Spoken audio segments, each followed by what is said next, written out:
you, Your Excellency Minister of the Federal Capital Territory. Please, you may have your seats. Your Excellency, this is welcoming you to the inauguration of the Renewed Hope Ambassador. Your Excellency, right here is a strong ambassador of 37,000 people and more from the different LGAs gathered here in Port Harcourt. Permit me to welcome, on the entourage of His Excellency, the Minister of the Federal Capital Territory, His Excellency Nyesom Wike, CON GSSRS, and his son, Mr. Jacqueline Nyesom Wike. You're welcome. Also recognizing the Chairman, River State PDP Elders Forum, Elder Ferdinand Alabrabra. Our elder, we recognize you, sir, and you're welcome. Also on the entourage of His Excellency is the 19th President of the Nigerian Bar Association, NBA, and an ambassador designates Chief Onoeze Chukwujerika Joseph Okocha. You're most welcome, the senior advocate, sir. On the entourage of His Excellency, we have the South Vice Chairman, APC, Chief Victor Kiado. You're most welcome. Your Excellencies, very distinguished ladies and gentlemen, at this point, let me welcome for a short prayer, Dr. Fred Baribule Bako. May we all rise for prayers. Except the Lord build the house, they labor in vain that build it. And except the Lord keep the city, the watchman will only awake in vain. Father, we invoke your presence here, that the weight of your glory will fall upon this project in the name of Jesus Christ. It is written that in the beginning God made man a king and gave man dominion to rule over the birds of the air, the animals of the bush, the lilies of the valley, to possess the earth and subdue it. We stand on the mandate of that word, and we decree and declare, we subdue the celestial and the terrestrial atmosphere here in the mighty name of Jesus. Everything surrenders to the Lordship of Jesus Christ. We ask for your presence to be here. Go before us, level every mountain, lift every valley, that in every ward, in every unit, in every community, our voice must be heard. We ask that you give the grace to the President and our principal here to be able to navigate these political waters and come out successful. This program is a successful one. We speak peace, we speak honor. In all generations, everywhere around River State, our voice of renewed hope ambassadors must be heard. So be it, so shall it be. In Jesus' mighty name we are praying. Amen. Thank you, Your Excellency. Please, you may have your seats, Your Excellencies. Your Excellency, for his welcome address, the State Coordinator, Renewed Hope Ambassadors, His Excellency Ambassador Desmond Akawadi, SSRS, FNIM, and Chairman Rafak. Please let's welcome His Excellency Ambassador Desmond Akawo as he comes forward for his welcome address.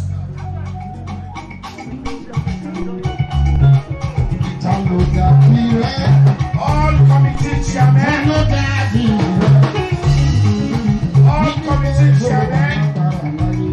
join Ambassador Desmond Akawo.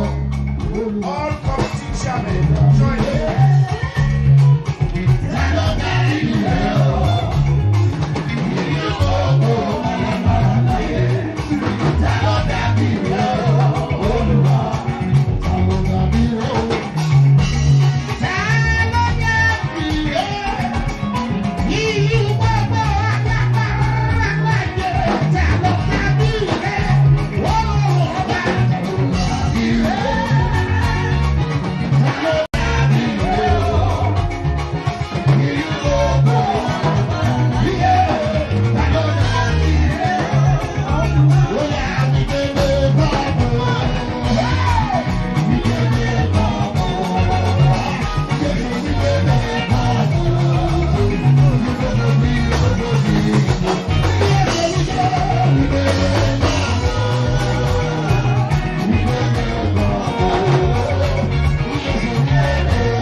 SSRS, and Chairman Rafa, Your Excellency.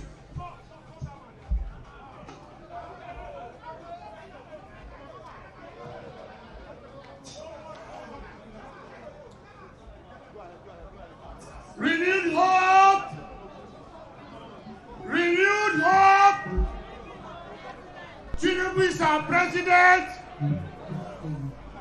Your Excellency, Nyesom is the one-week commander order of the Niger, the Grand Service Star of River State. The state leader, Renewed Hope. Right Honorable Speaker, Martin Samuel. Distinguished Senatorial Odeso. Distinguished Senator Karinadam Piki.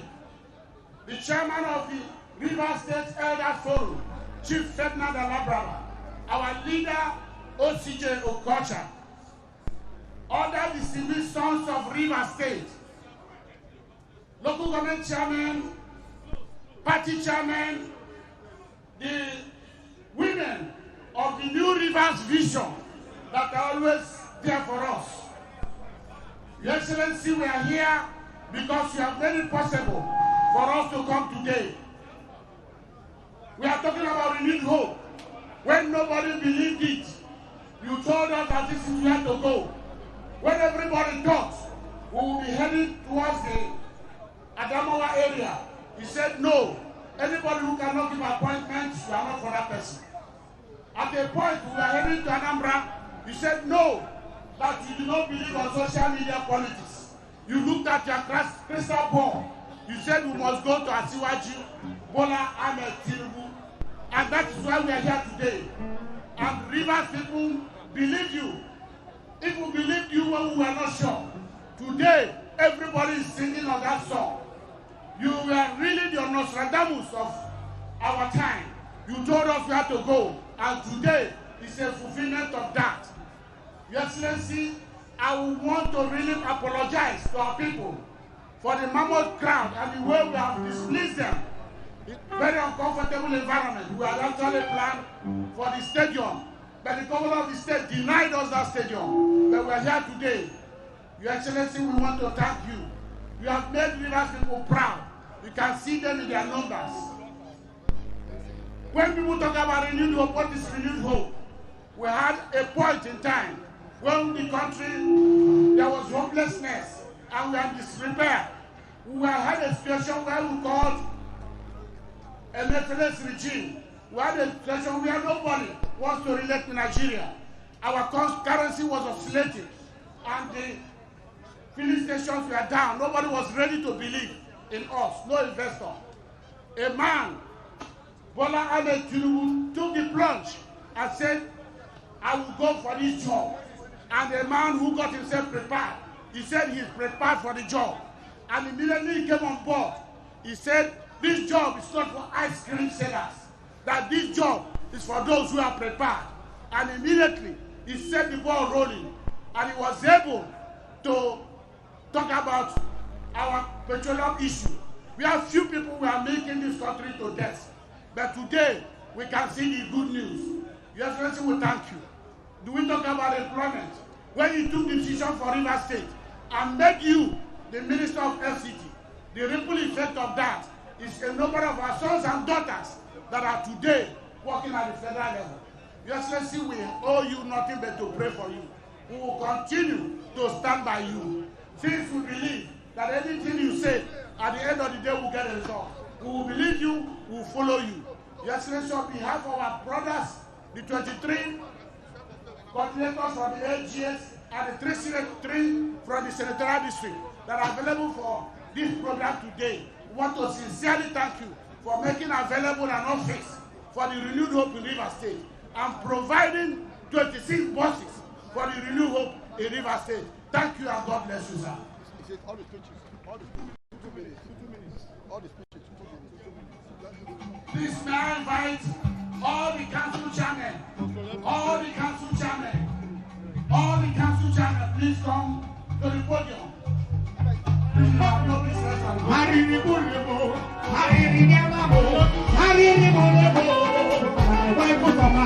My wife said,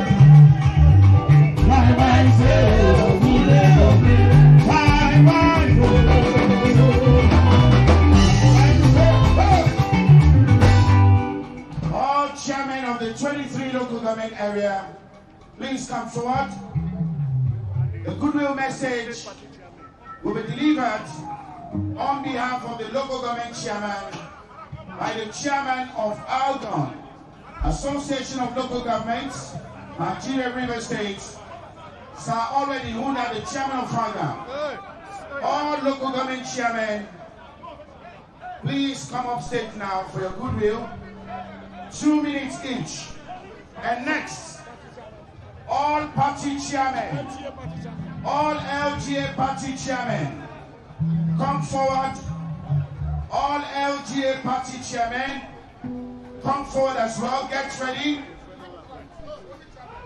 First, we have the local government chairman coming up. Only local government chairmen are allowed on stage.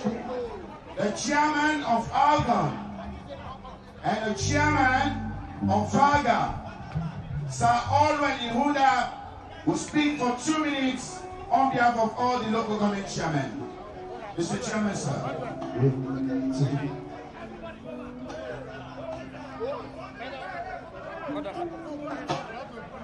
Okay.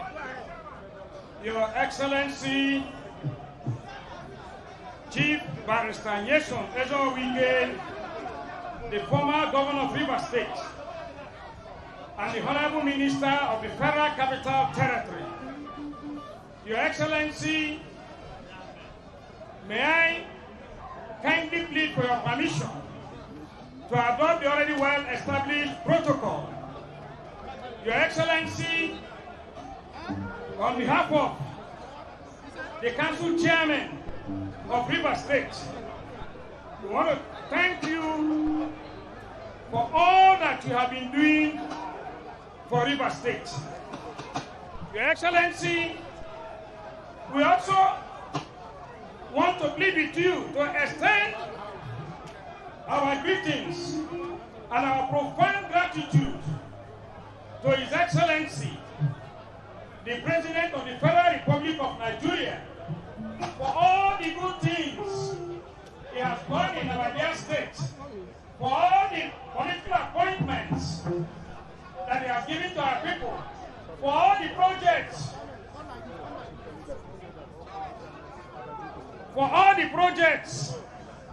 that he has cited, particularly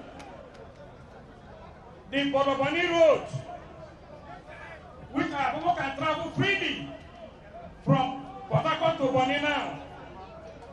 The Federal Polytechnic for Environment, and so many things that we cannot enumerate now because of time factor. And also, especially want to thank him for restoring peace in our dear state. Today we have elected council chairmen and elected councillors. Even if today the governor of the state does not see us as council chairmen, but we want to assure you that all of us are the grassroots. Of course, you can see the mammoth crowd in this place, that all of us are willing, ready, prepared to deliver the President of the Federal Republic of Nigeria come 2027. That the crowd you're seeing here is small. We are going to ensure that all the nooks and crannies of our units, our wards, and the local government and in the state, that will cover everywhere and pass the message of renewed hope, ambassadors to everybody. Thank you and God bless us. And thank you so much, local government chairman. Thank you, chairman of FIGA. Thank you so much. Next, all party leaders, the LGA party leaders, and the leaders of APC and PDP, chairman APC and PDP, state leaders APC and PDP, kindly come forward. You have 2 minutes.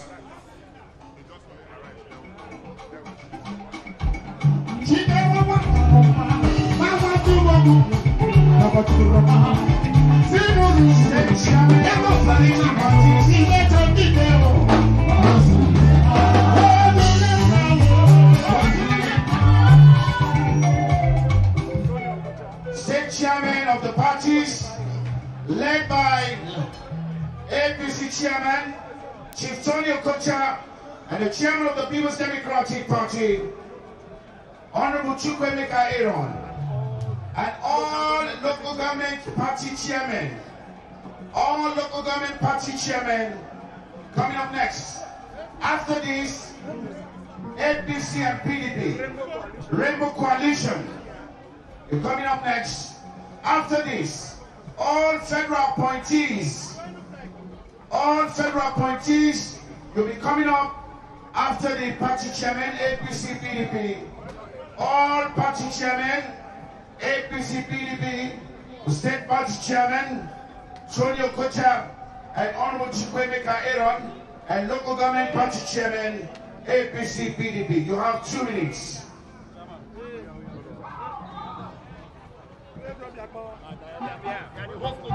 Thank you. 2 minutes.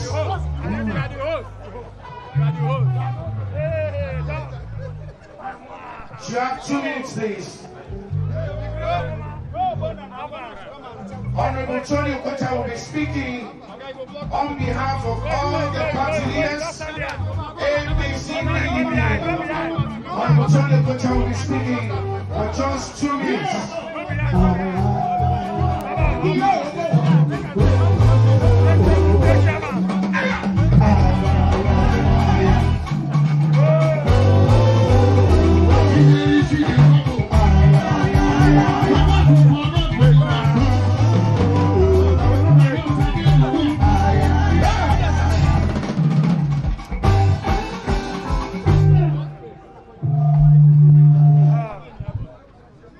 His Excellency Chief Dr. Nelson Ezebunwawike, the FCT Minister, our own leader, let me elaborate on already established protocol. His Excellency, I am speaking on behalf of PDP River State. I want to say that through your able and dynamic leadership, you have made us to understand that in River State what we have is coalition of APC PDP. And today we are here as members of the renewed hope that we are inaugurating today, the ambassadors of renewed hope, heavily led by you in River State. Sir, my speech is very simple. We are proud of you. You have made us to be what we are today because of the support you gave to His Excellency, the President of the Federal Republic of Nigeria. And all we owe the President is to say, come 2027, the crowd you are seeing here today, we are going to vote for him. We are going to support the President because he has made us proud. As our leader, you have made us proud. I don't want to recount what the President has done for us, but all I'm saying is that on behalf of People's Democratic Party, River State, that we are going to support the President come 2027. Thank you. That's it. And coming up next, please let's welcome all federal appointees. Thank you, Chairman. Thank you, Chairman. You may exit the stage now. Your Excellency, the very abundant Minister of the Federal Capital Territory, our leaders on the VVIP stand, please, time will not permit us to name you one after the other. Let me join my colleague, the chairman of the PDP, to thank you for all that you have done and all that you are doing for our leader, the President of the Federal Republic of Nigeria. Here with me are the 23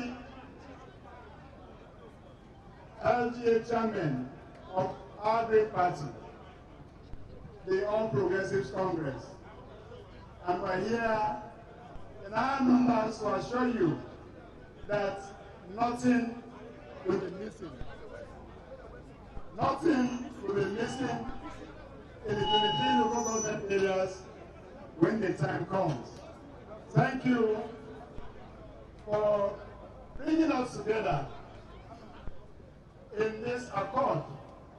It's never happened anywhere, not to anybody in Nigeria. Thank you, sir. I will assure you that we will never disappoint you. Thank you. God bless you. You can go now. We are not going. We are political appointees. Yes. The chairman of the APC River State, Senatorial, thank you so much. Next, all federal appointees. Let's have all federal appointees. You are remaining now. All federal appointees, led by distinguished Senator George Sekibo, the chairman Federal Polytechnic Board, and the leader of the chairman Federal Polytechnic Body, and the leader RIPPO, Rivers Ijos People's Congress. All federal appointees, thank you so much. Party leaders, thank you so much. You may exceed the stage.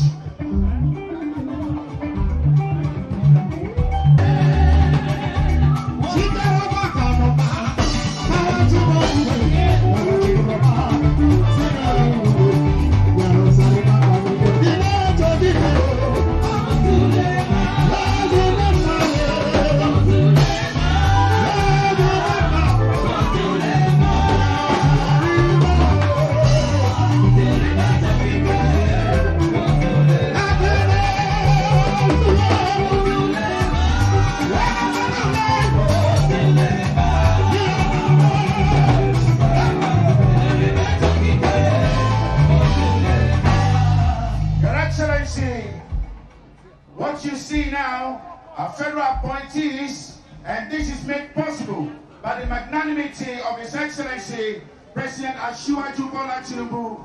To speak on behalf of all federal appointees from River State, we have distinguished Senator George Sekibo, Chairman Federal Polytechnic Board.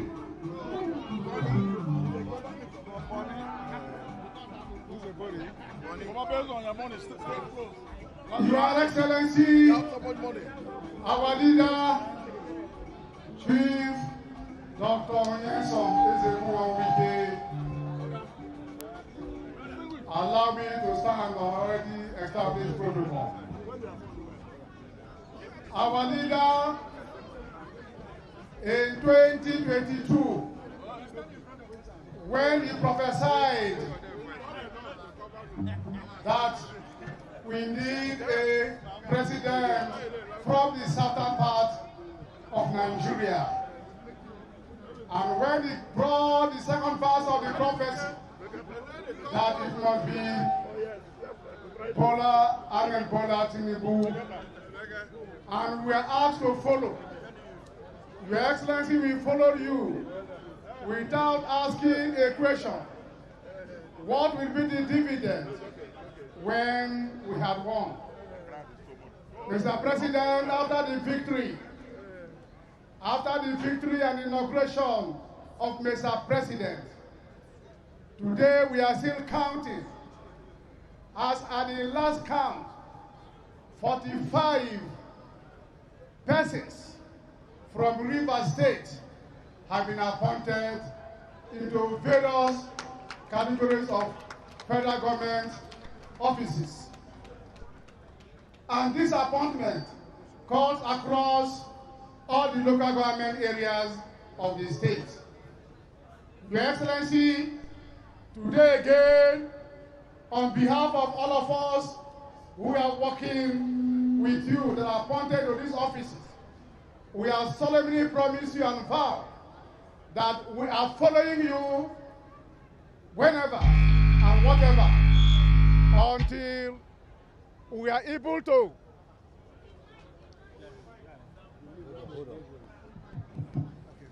until we are able to represent again the president in the State House. That we will do. But again, we want to pass a message through you to him. Tell him we are very grateful.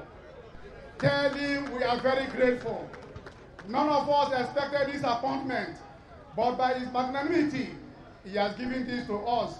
In addition, as Rivers people, we are very grateful to him for 3 critical projects that is embarking. One is the Bodo Boni Road, which is almost completed and is now in use. The other one is the Invest of Environment in Sakbewa, in the Golden Land. And then the other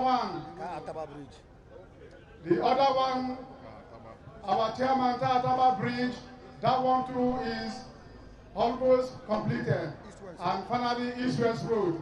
The major disturbing part of East-West Road that is between Eleme and Bori is being fast-tracked. And the way we see this speed, we are sure that in the next couple of months, that will be completed. No president in the history of this Nigeria has appointed 1/3 of the numbers of River State indigenes into federal parastatals and ministries. No president has embarked within 2 years completed projects of this nature. So in the rain and in the shine, we will follow you. Tell Mr. President we are with him. And by the grace of God, he will continue in his office for another 4 years after 2027. Thank you very much and God bless you.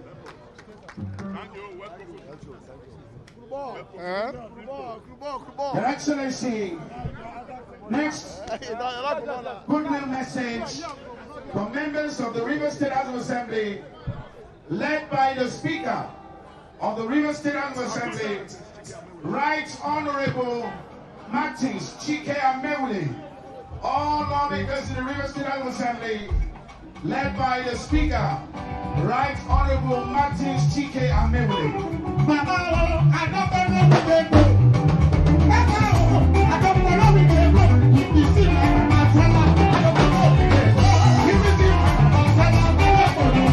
Yeah.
political leader of River State, His Excellency Eze1 Nyesom Wike, the Grand Service Staff of River State, Commander of the Order of the Niger, the Minister of the Federal Capital Territory. Our dear people of River State, Your Excellency, I have the leave of all the members of the River State House of Assembly. Your Excellency, we are all here. We are all members of the Renewed Hope family in River State. We are proud to be part of the Renewed Hope family. Your Excellency, we want to begin by thanking His Excellency President Bola Ahmed Tinubu, the President of the Federal Republic of Nigeria. Your Excellency, we want to thank him through you, our political leader here in River State, for all that he has been doing for River State in general, and in particular what he has been doing for the River State House of Assembly. Thank Mr. President for us. Your Excellency, we want to proceed by going straight to the issue, which is just to reassure you, our political leader, that all the members of the River State House of Assembly, that we are reaffirming what we said earlier when we had our sitting and we came up with a resolution, which is that we are still standing with His Excellency Mr. President.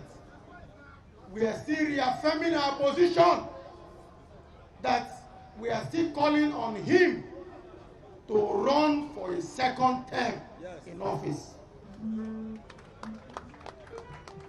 What we said yesterday, and remind our people that we have one more task, which is to return Mr. President back to Aso Rock in 2027. That is the decision of the River State House of Assembly.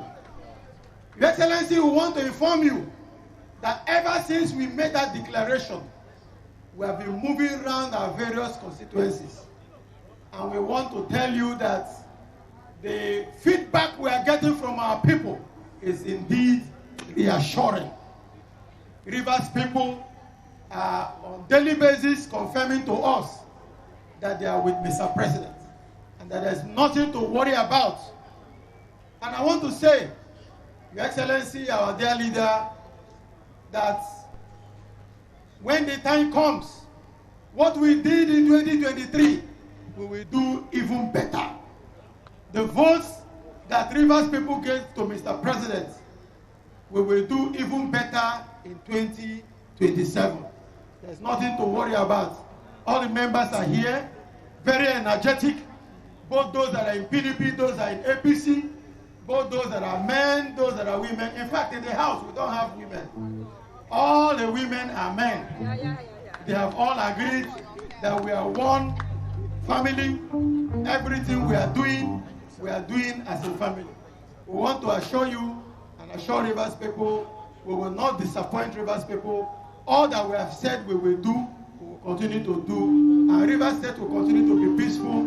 Thank you, and may God bless all of you in Jesus' name. Your Excellency, next, members of the National Assembly.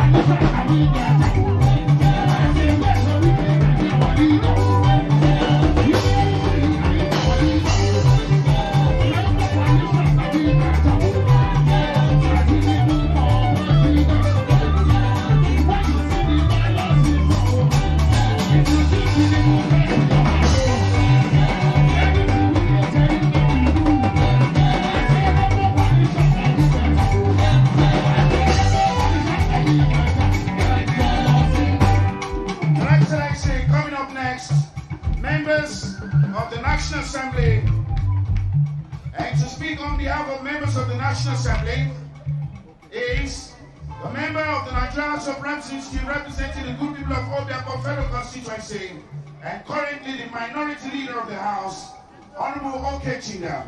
Welcome.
Other leaders that are here,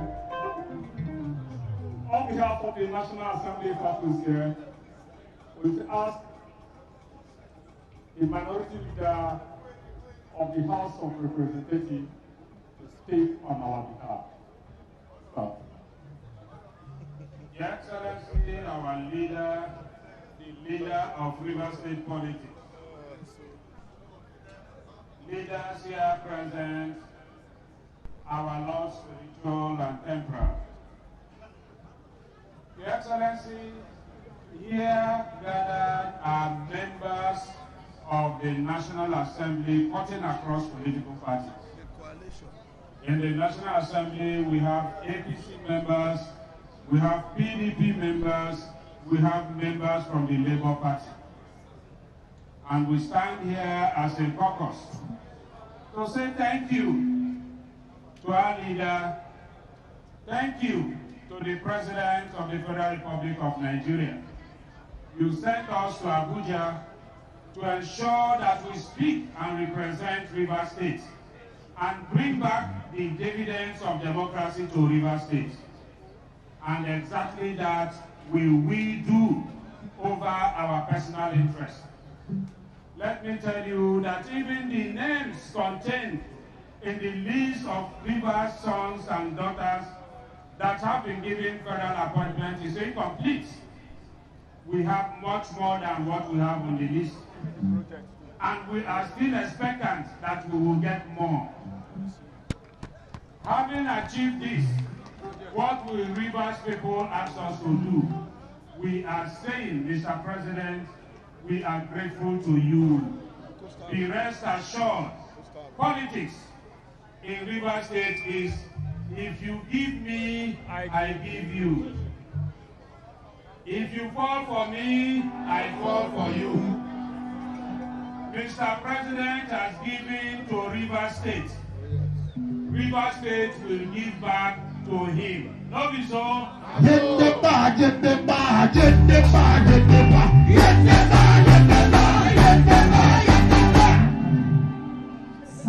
Excellency, our leader, we also thank you. We thank God for the divine wisdom that he will always give to you. What is happening in River State has never happened in Nigerian politics. And we know that others will borrow a leaf from this. This kind of game is always in the interest of the state, and River State will continue to benefit from it. We stand here as your elected representatives again to thank Mr. President and assure him that all the members of National Assembly from River State are solidly with him. Thank you and God bless you.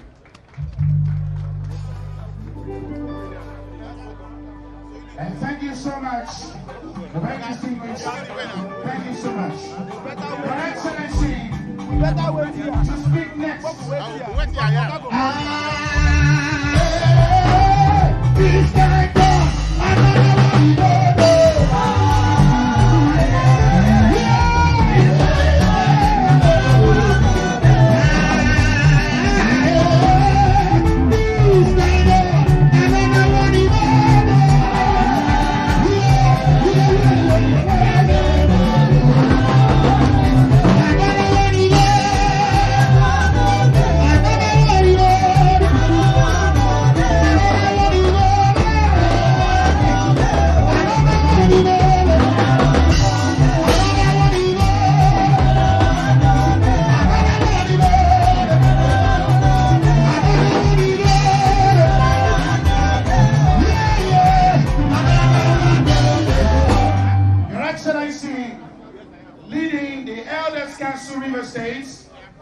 The chairman, Elders Council River States, our father, Chief Ferdinand Anabraba, will speak for 2 minutes. Welcome, sir.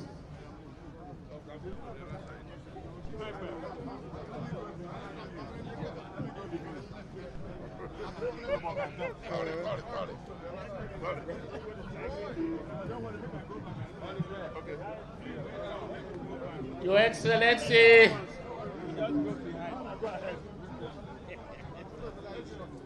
Chief Barrister Yenson Mesonwike, CON GSSROS, Minister of the Federal Capital Territory, the political leader of Rivers State, and the leader of the Rideau family in Rivers State. Your Excellency, may I observe all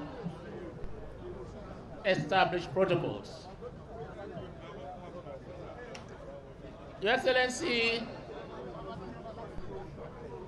as far back as 2023, you guided us to identify with the Rideau family.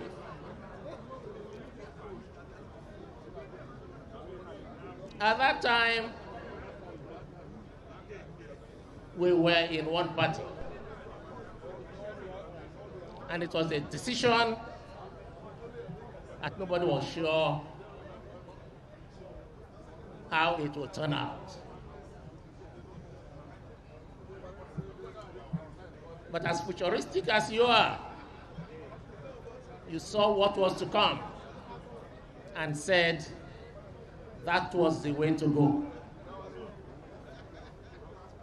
Your Excellency, today, standing here with me are the members of Rivers State Elders Council. Today, the council reflects that rainbow coalition. Members from PDP, members from APC, all geared towards a common goal to showcase Mr. President's legacies and reforms to make Nigeria better and to work towards his re-election in 2027. Previous speakers have listed the benefits we have received since we went into the Rideau family, and I don't need to repeat them. But what I can assure you, Your Excellency, is that the entire Rivers State Elders Council is committed under your leadership to ensure that we follow you, we work with you to tell the grassroots what Mr. President has done for the state and for this country, and to make sure that we work with him, we work with you to elect him in 2027 to do a second term. Thank you, Your Excellency, and may God be with you. Thank you. I'm sorry, what did I say? Yeah. No, sir. You did well. Very, very excellent.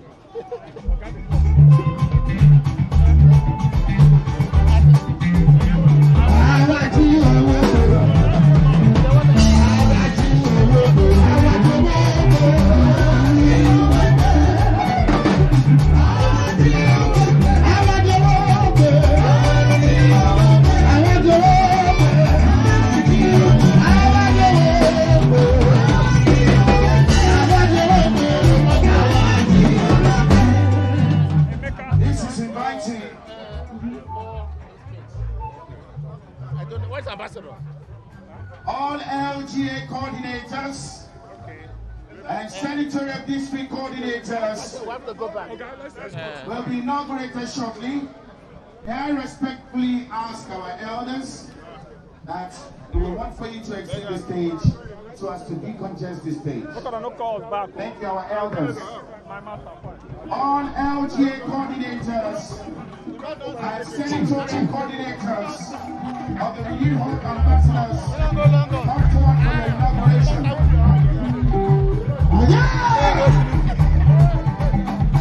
The pressure is too much.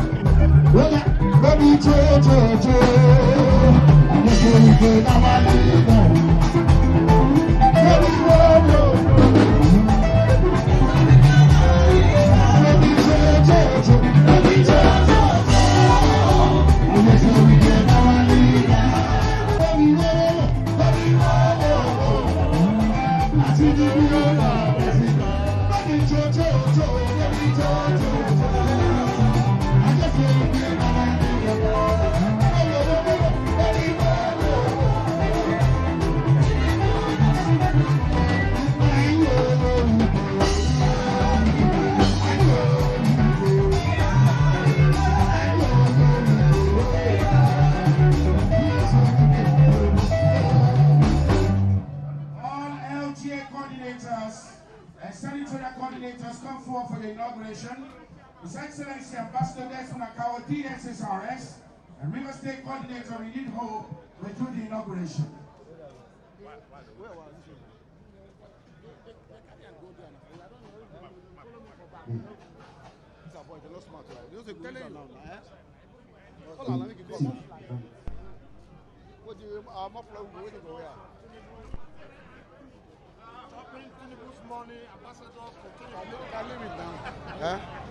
No, but it's not good now after all the effort. I don't know, yeah.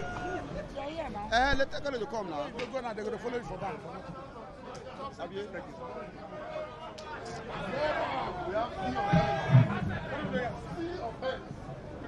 Your Excellency, yes, sir. That's the one we get, Commander of the Night.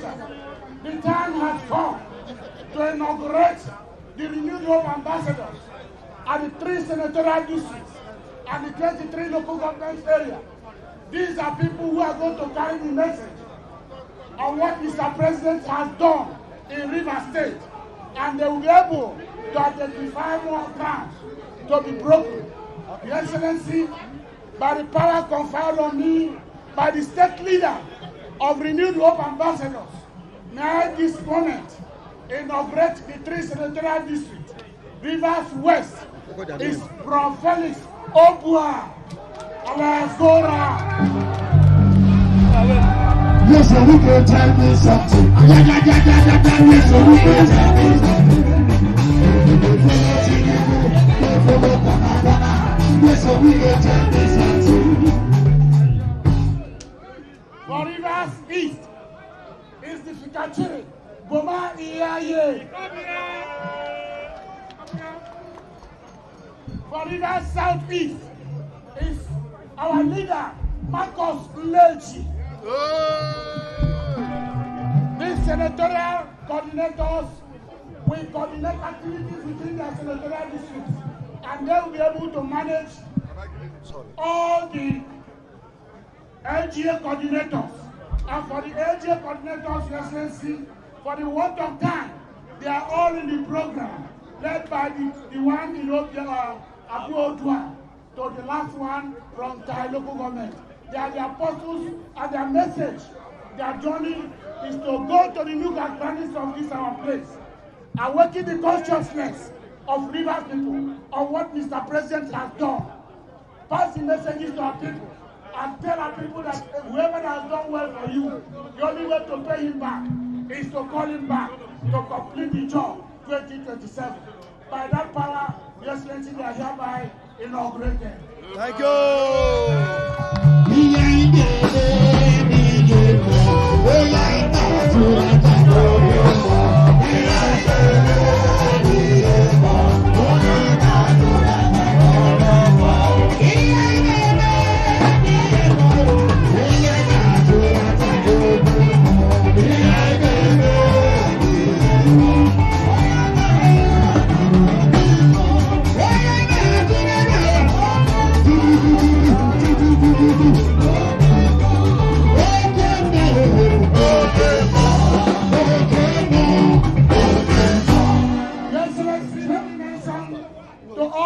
coordinators. The 3 coordinators have been given buses, and each local government, yesterday I am not available, a brand new bus for you to do your duty. And these buses are for you to ransack the news and things. And a brand new bus to police.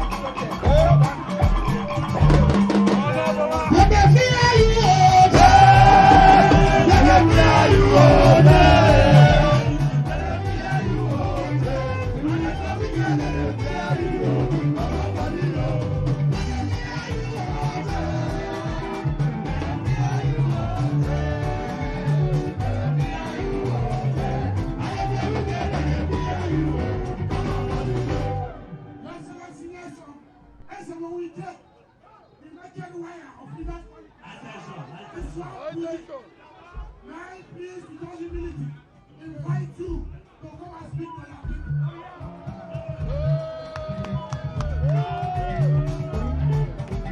Coalition now we get up, coalition now we get up.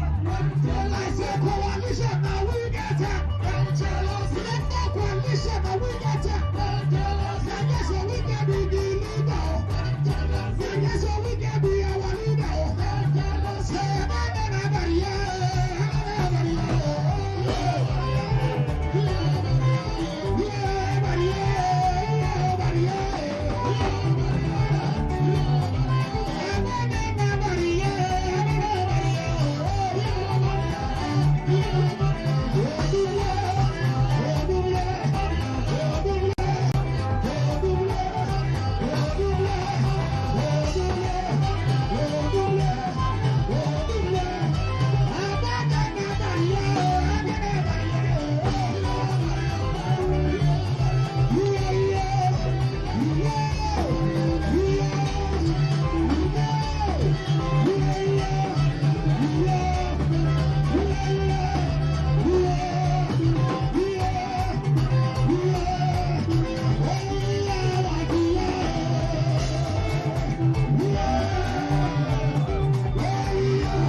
Our dear leaders, led by Chief Senatorial, the chairman of Leaders Elders Camp,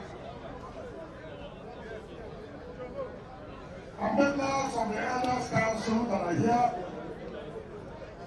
distinguished senators, led by Senator Bandana Mpigi, and Goodwill Oyesu, members of the House of Representatives, led by the minority leader, Honorable Ogun Chinda.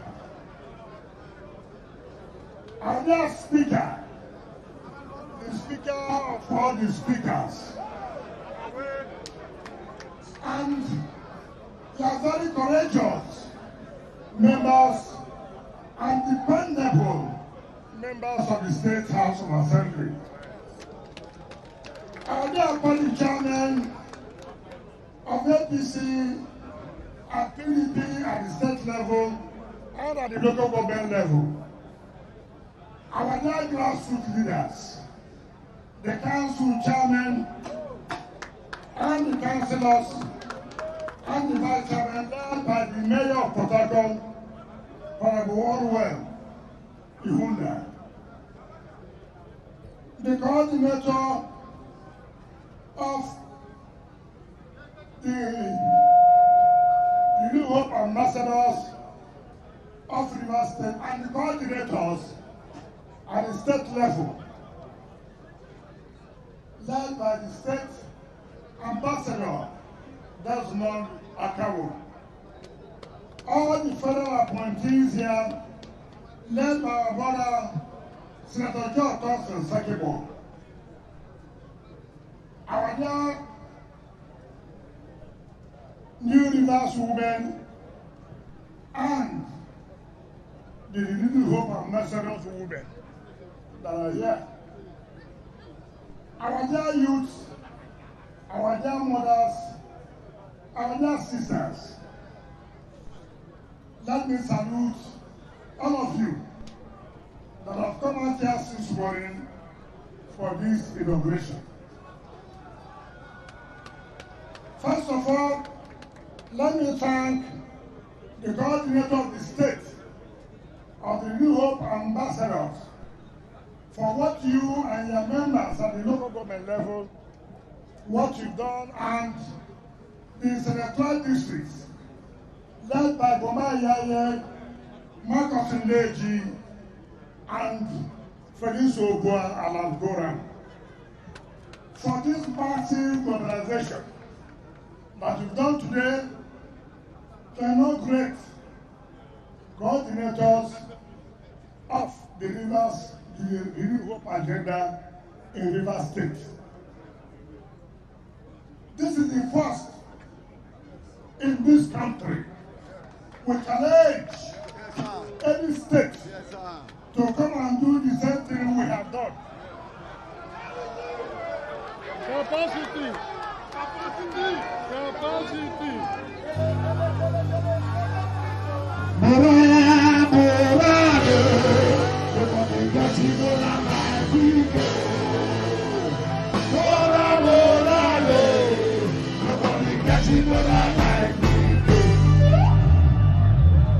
I know after today, you will see states coming to inaugurate their own state chapter. River State will always lead the way. Yes. Let me thank our leaders here, ranging from the coordinators at the local government level, down to the Senatorial districts, down to the state, to the National Assembly, to the State Assembly, to the Federal Appointees, and the Elders Council. Support is not by mouth. You have shown commitment. You don't have a governor with you. Yet, you said you are supporting Mr. President and you will do everything humanly possible to return Mr. President by special grace 2027. Yes, sir. What have you done? You have managed yourself with the little resources you have had. Put yourself together by committing yourself, all of you, for the 22 local government councils. You contributed money from Rivers West to Rivers East to Rivers Southeast. You have provided vehicles for all the coordinators. You have provided vehicles for the senatorial coordinators. How then do we say, how committed can you be when you have nothing? You have got to contribute for Mr. President to succeed.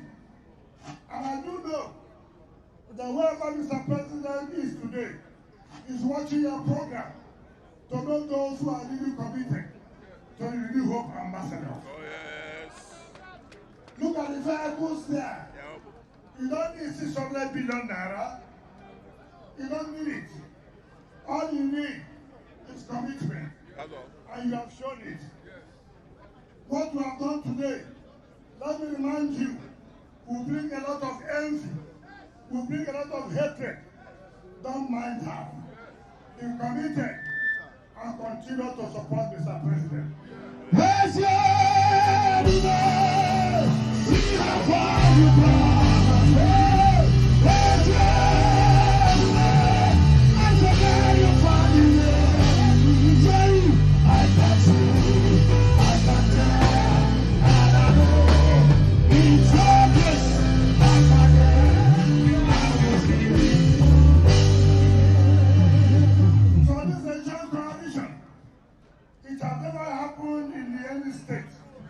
But they will better watch your dream.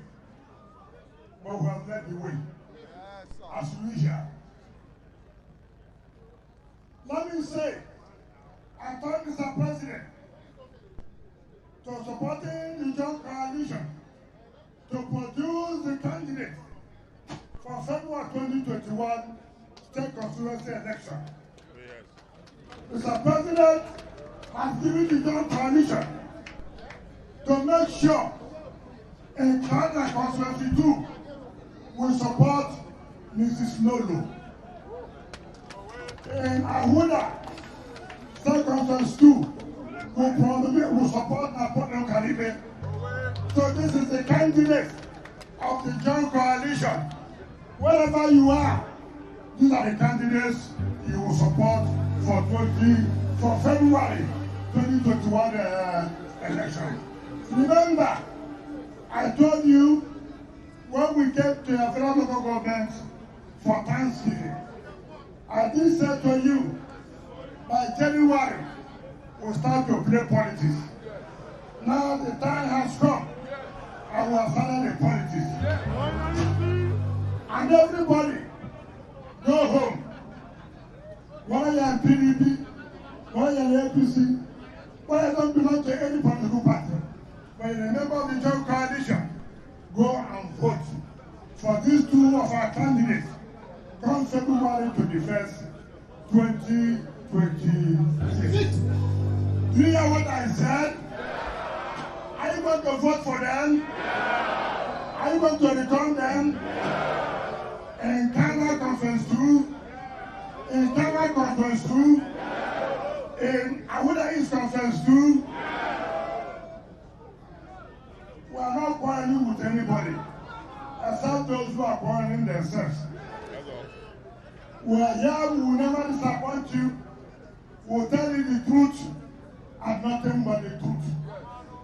So I thank all of you, but we have not completed this journey.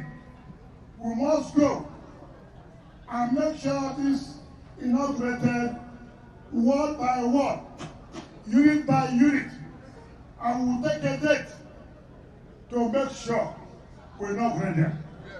I have told the leadership of the party, the way they have done for local government, so we will do for the wards.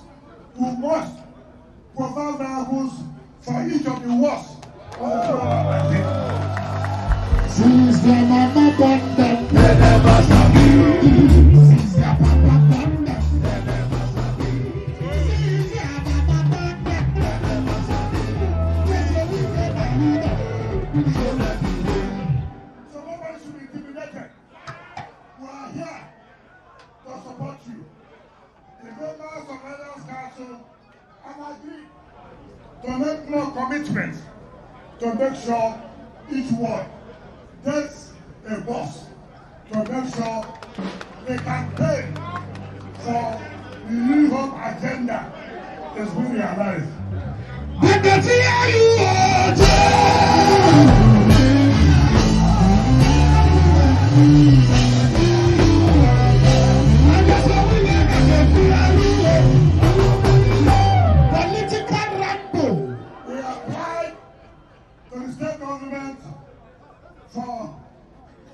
for the Yakubu Stadium.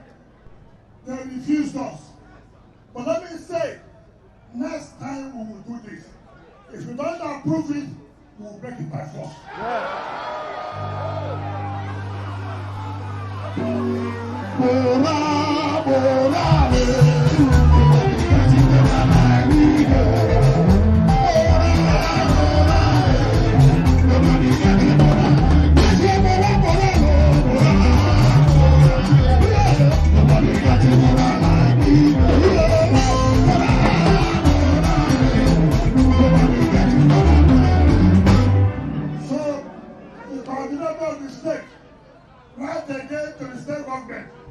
Tuesday, we inaugurate the world level.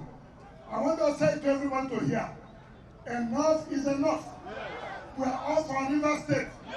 Nobody can deny us the facilities of the state. If you don't agree to give us, we will do the issue and we will take it by force. Heaven will never fall. Everywhere heaven fall, everywhere will have peace. Thank you. Thank you. Thank you. Who you will like you, somebody will like you. If you don't like me, somebody will like you. If you don't like me,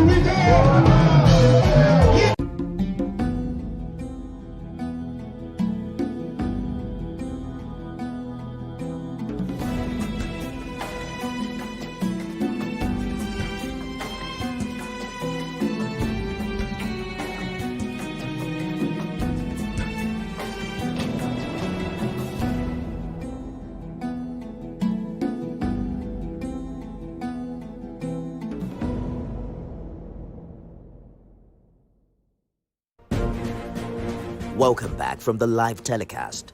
We'll now continue with our regular programs. Stay tuned.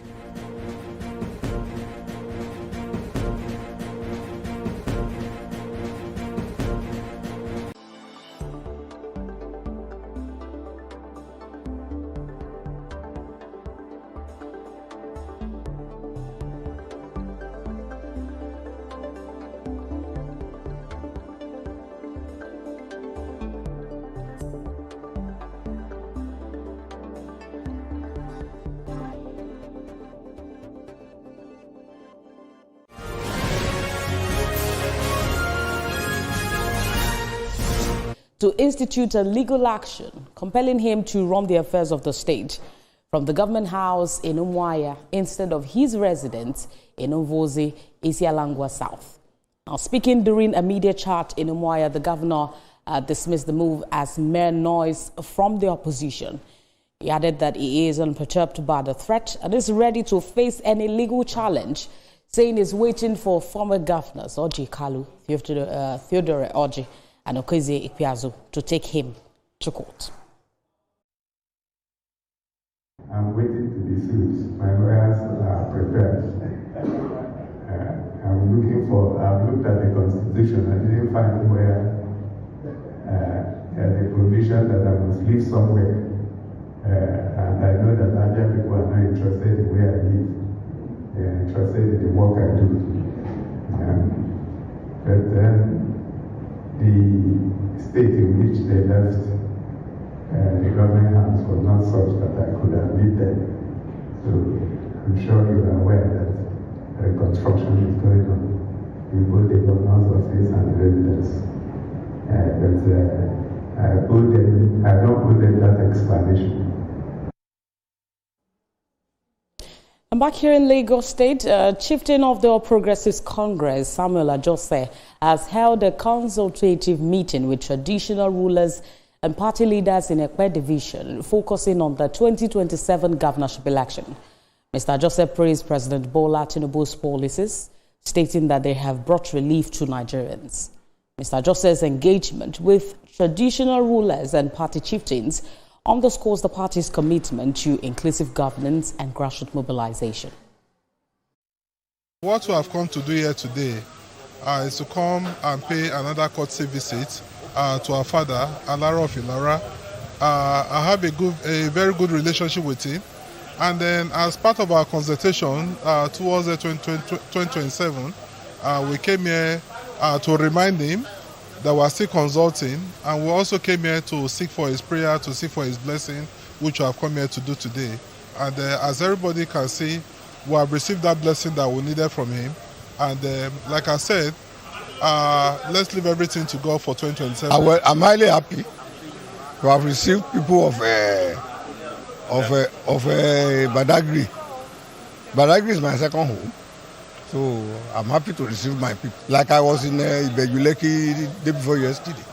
The coastal road is just good for everybody to drive past. And finally, at the just concluded 2026 World Economic Forum in Davos, Africa's future took center stage in discussions in trade, digital policy, and energy. Among the voices was Ezinne Nwazulu, the founder of Truth 34 Finance, a platform promoting equitable trade across Africa. At Nigeria's house, Davos, she joined a high-level session, The Digital Protocol and Africa's Future. Wankele Mene examined how digital frameworks can boost Africa's integration into global trade, especially for creative and cultural export under the AFCFTA. Ms. Nwazulu also spoke at the World Economic Forum Energy Dialogue, Powering Africa's Next Growth Cycle, exploring how gas, renewables and capital can drive pragmatic energy transition to supporting economic growth. Amid a structural shift in global trade, the World Trade Organization Director General, Dr. Ngozi Okonjo-Iweala, warned nations to diversify to build resilience. Ms. Nwazulu's work reflects this new reality, turning global policy into practical pathways for equitable trade and sustainable growth. From Nigeria House to the global stage, Africa's economic future is being shaped, and Ezinne Nwazulu is part of that conversation. Services trade is $12 trillion. Total global trade is $30 trillion. In a $110 trillion global economy, services trade is $12 trillion. It's growing at 4.4%, so even faster than goods trade. Within that, digitally delivered services, digital trade, has been growing at 8% per year this past, I would say decade. It's projected to grow at about 6% this year, 5.6%. So it's growing very fast. So there are opportunities for us in that area. We're being very strategic because, as we know, there's the Dangote refinery, which I always say is the biggest disruptor in the downstream energy sector in Nigeria right now. So we've taken a position to consolidate and just, focus on servicing the last mile as far as Nigeria is concerned and our aviation business.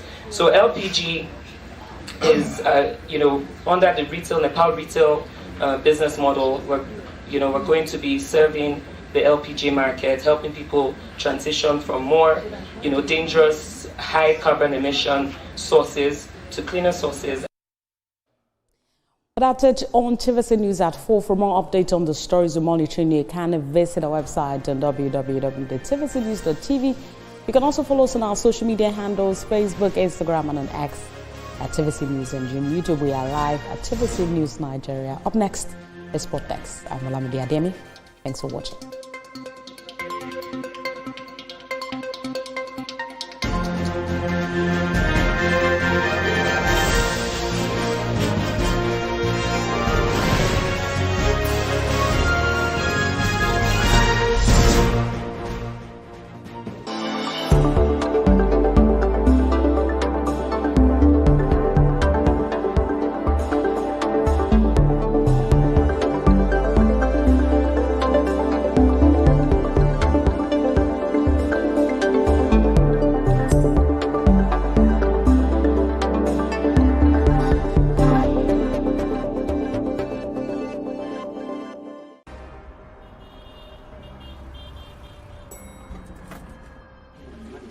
Good morning, everyone. It's a new day.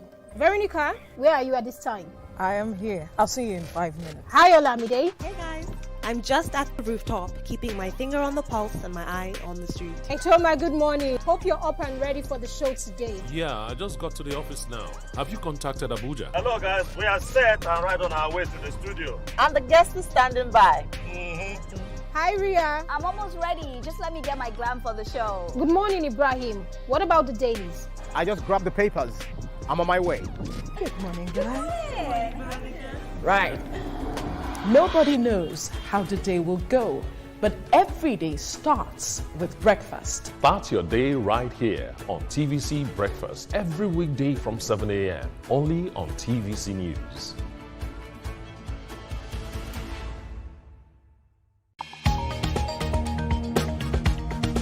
The Inspector General of Police has met with senior officers to review the state of security. We are continuing our coverage of the arrest of Godwin Emefiele. The Senate has summoned the governor of the Central Bank of Nigeria to properly brief the Senate regarding the state of the economy. What I will never take is threat.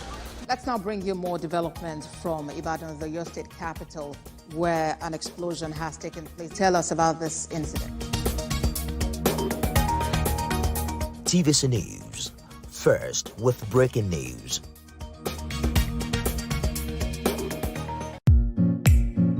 In a world where news never sleeps, we're taking a giant leap into the future.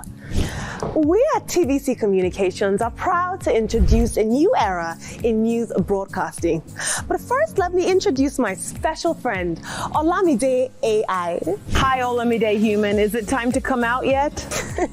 Yes, indeed it is. And you can bring your friends along. Meet our new AI anchors, speaking your language and sharing your stories. From English, good day. These are the news headlines to Pidgin. Better country people, on a good evening. Yoruba, Ekaro, Ekudede Asikoyi, Shedadalabayi, Igbo, Ndewo, Auto Innovation, Ahambu Obada Samson Ejiro, and Hausa.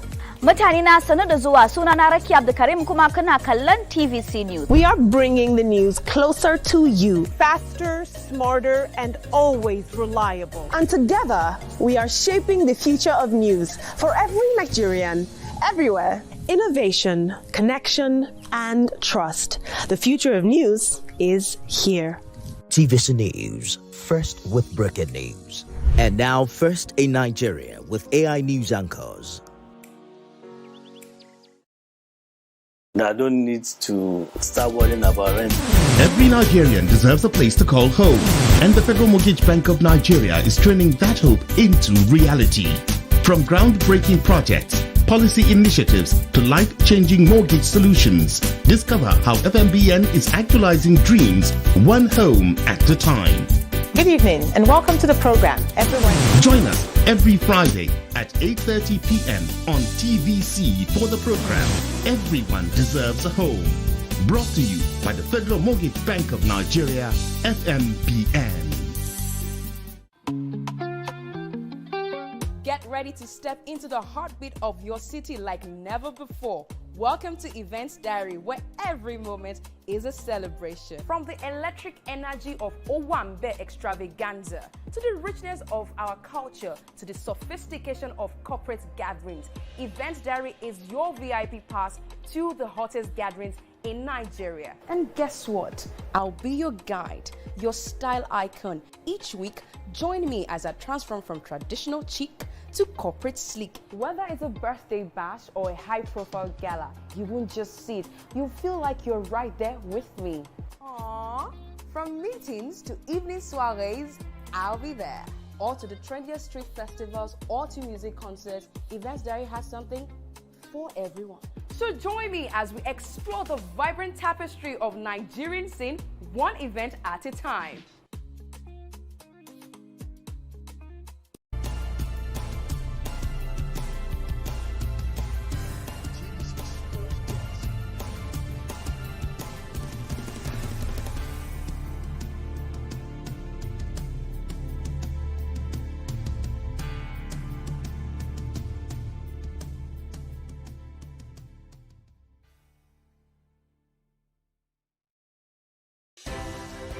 At TVC News, wherever the big news story is happening, we're geared up to break it.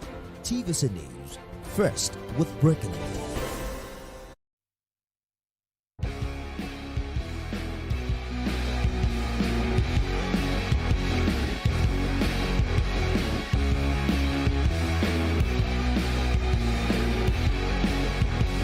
TVC Sport Desk. All right, the playoff pairings are out now, and teams now know their pathway as they seek to reach the next rounds of the UEFA Champions League. It's Friday edition of the show. Hello and welcome. This is Sports Desk. I am Ikechukwu Obieno. On the program today,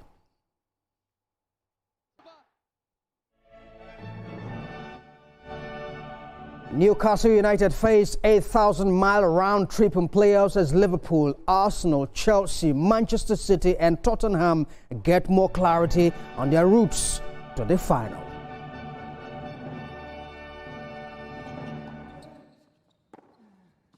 And Novak Djokovic defeats Sinner in a peak encounter to reach 11th Australian Open final as a hunt for the record-breaking 25th Grand Slam singles title. Djokovic dethrones Sinner. TVC Sport Desk. TVC.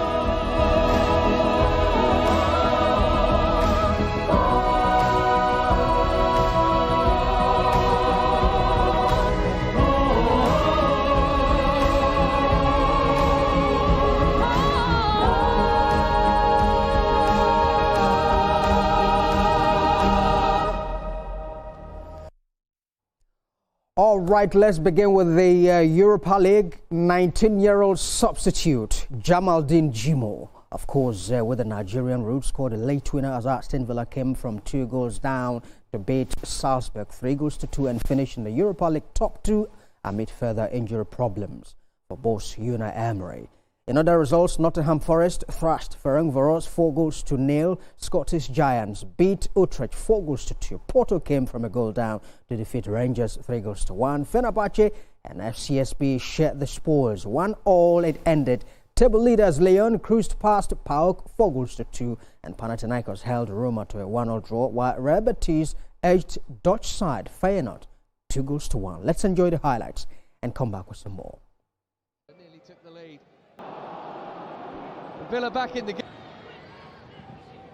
Cash. Another teasing ball. Tyrone Mings for 2-2. Far away. Nottingham Forest. Off-ski, and Roma's 10 are level with 10 to play. And into the top 8 again via 3 goals of goal difference. TVC Sport Desk. All right, this is how the Europa League top 8 looks like after the conclusion of the league phase. Lyon finished top of the log with 21 points. They are level on points with Aston Villa, who only finished second on goals difference. Danish team finished third with 19 points. Real Betis are fourth. FC Porto clinched fifth position. Braga and Freiburg are 6th and 7th, while Roma, they have the last automatic round of 16 slot.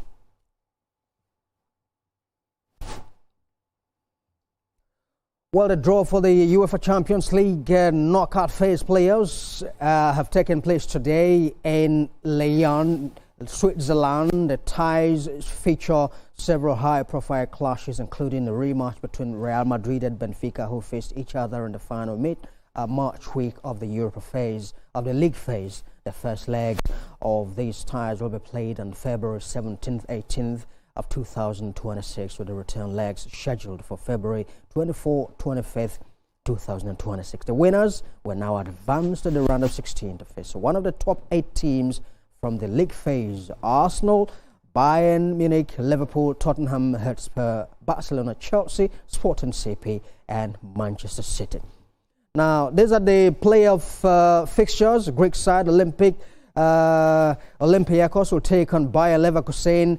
Dortmund and Atalanta square off. Karabakh take on English side Newcastle. It is an all-French affair as Monaco play Paris Saint-Germain. Bodo Glimt tackle last year's beaten finalists Inter Milan. Club Brugge and Atletico Madrid lock horns, while Galatasaray play Old Ladies Juventus.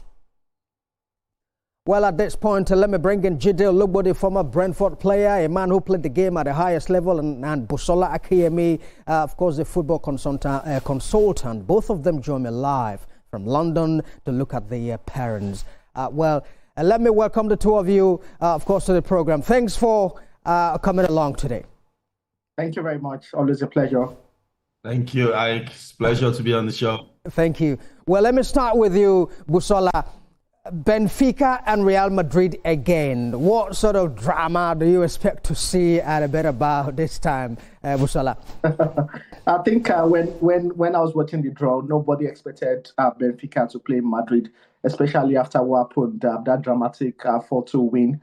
Mourinho showing that his side was better against Madrid, but that is football. You have to expect the unexpected. I think this time around, Real Madrid would definitely have a point to prove against Mourinho. It's going to be a very, very interesting tie, and to be honest, it's really, really going to be very unpredictable. But it's still 2 weeks from now, and I think hopefully players will be fit, there won't be injuries, and probably the better side should win. All right, Jide, what's your thought on the game as well? We saw Jose Mourinho, a vintage one of that, of course, his side, getting one over Real Madrid. And of course, as we know, I beg your pardon, Jose Mourinho has never beaten Real Madrid, of course, with a different team. It was the first time that it happened, and he has never done so as well at the Bernabeu. After 13 years, he'll be making a return to the Bernabeu. Oh, yes, absolutely. It's a mouth-watering tie, one I'm looking forward to watch myself. I mean, Jose's love for Real Madrid is known to everybody. He had one of the best teams, but still couldn't win the big airs. So for him, you saw how he celebrated during the last game. But I think it's going to be a tough one. Real Madrid are going to come guns blazing because they know how capable Mourinho is. Mourinho is the master of the two-legged games. So he can actually fashion something out. Important thing at the end of the two legs is he goes through. So remember him against Barcelona years ago with Inter Milan, with Chelsea, he's done it as well against Barcelona. So you know what? This is going to have some fireworks, Let's see what happens, in that game. But I'm sure Real Madrid will want to put a marker down and say, look, we're one of the contenders for the Champions League this year. Interesting two-legged affair. All right. Busola, we've seen Bodo Glimt come up with, some very interesting results, this time. During the playoff, the league phase, their result against Manchester City. Manchester City, yeah, absolutely. Now they face Inter Milan. What do you expect in this game?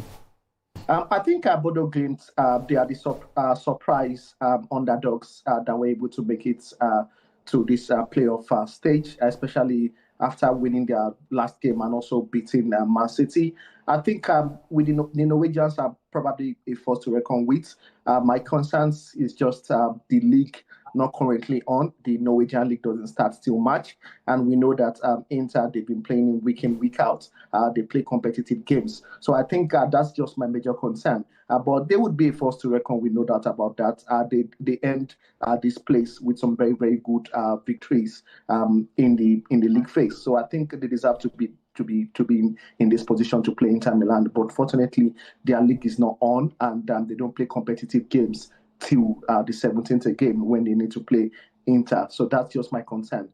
Hopefully, I think it should be a good game with Inter. Inter, they are top of the league in the Serie A, and they were the surprised team that didn't make the top 8. So they will probably want to prove a point that they are among the big clubs in the world, and they want to get to the round of 16 by beating Bodo Glimt from Norway. All right, Jude, an English side, Newcastle United, of course, they are in the playoff as well, and they face a Karabakh side. How do you see the game between Newcastle and Karabakh? You think Newcastle can, pip them and then, of course, get into the knockout phase? I think the Premiership is the league, at the moment. I mean, 5 Premiership teams already in the direct qualification. They have no games in February till March in the Champions League. So Newcastle will want to do that as well and say, hey, it's like they have a strong team as well. Karabakh, they pulled their weight here and there, but being destroyed 6-0 by Liverpool in the last round as well. I think it will be an impetus for Newcastle to say, yes, we win this one. So I think this should be a comfortable one for Newcastle, Ike. All right. Busola, well, we cannot, round off talking about the players without talking about Osimhen and Galatasaray, facing a Juventus side. What do you make of, this one? They will be at home, first of all. I think a lot of people were shocked. They didn't turn up against Man City, although Man City knew they had to win to be able to make the top 8. So they put on guns to get a victory against Galatasaray. Osimhen, he did averagely well against Man City. Against Juventus, it's going to be a very, very, very different ball game, to be honest. Galatasaray, they are top of the Turkish league. They're doing very, very well. But the Champions League is a competition for the biggest of the biggest boys in terms of the quality of teams. Against Juventus, they are getting better in terms of performance. They've been able to make a few signings this January. I think with those additions in the team, they would be able to play against Galatasaray. It's going to be a very tough game as well because we know Galatasaray, they've got great experience. But Juventus being a traditional team, I would probably predict them going through to the round of 16. All right, I'm going to ask the two of you to hold on. Let's, of course, do a preview of the English in the Euro leagues, and then we'll return to talk about them. Arsenal travel to Elland Road on Saturday, looking to protect their 4-point lead at the top of the English Premier League against Leeds. A win will put pressure on their fellow challengers, while a loss will bring, of course, heap pressure on the Gunners. There will be games across Europe as well. Let's have a preview, and when we come back, Busola and Judy will still be on the show. Premier League leaders Arsenal can apply early pressure on their closest challengers when they visit Elland Road on Saturday afternoon. The Gunners are first up among the title contenders, and victory could restore their 7-point advantage before Manchester City and Aston Villa take to the pitch on Sunday. Mikel Arteta will be demanding a strong response following last week's 3-2 home defeat to Manchester United. Leeds, on the other hand, are not a convenient stop. Daniel Farke's team have built momentum and belief, losing just once in their 11 matches across all competitions. This includes a statement win over Chelsea and a pair of draws with Liverpool. Both managers have been speaking ahead of the game. First task that you can have. So I have to give Mikel lots of praise because he has developed Arsenal into probably the most consistent side if you judge the last 3 years in Europe, given where they have finished also in the best league in the world and also so far. Yes, Champions League level, they had 8 games, they've won all 8 games, they won.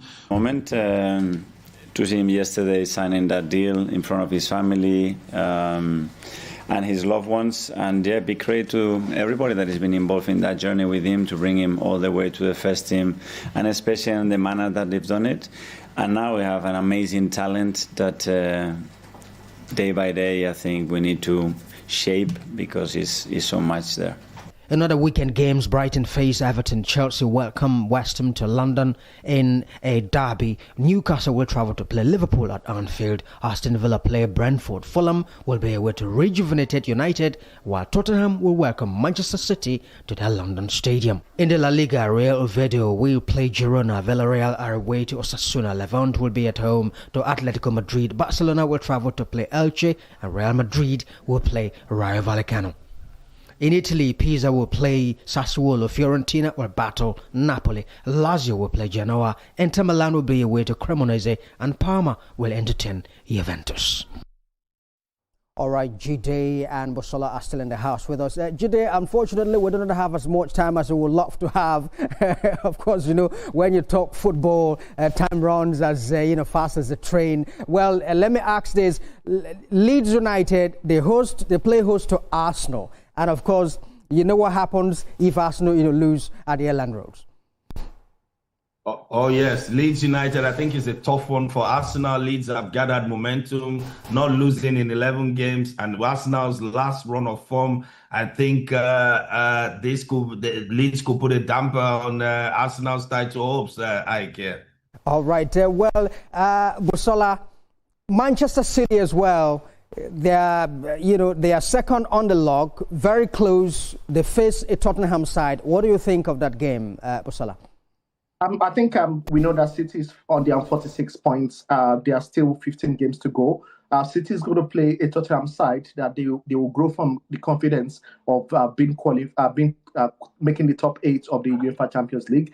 There's so much pressure on their coach, Thomas Frank, because apparently the league form has been very, very bad. Of course, they've been doing very well in the Champions League and in the Cup, but the league form has really been bad, and they've not really had the results that have gone their way. But I think, all in all, I hope Tottenham can give a slight favour and maybe beat City or even get a draw. Well, as an Arsenal fan, Busola Akiyemi, football consultant, we must thank you very kindly indeed for talking to us. Jide Olugbodi, former Brentford player, thank you also for talking to us. Thank you very much.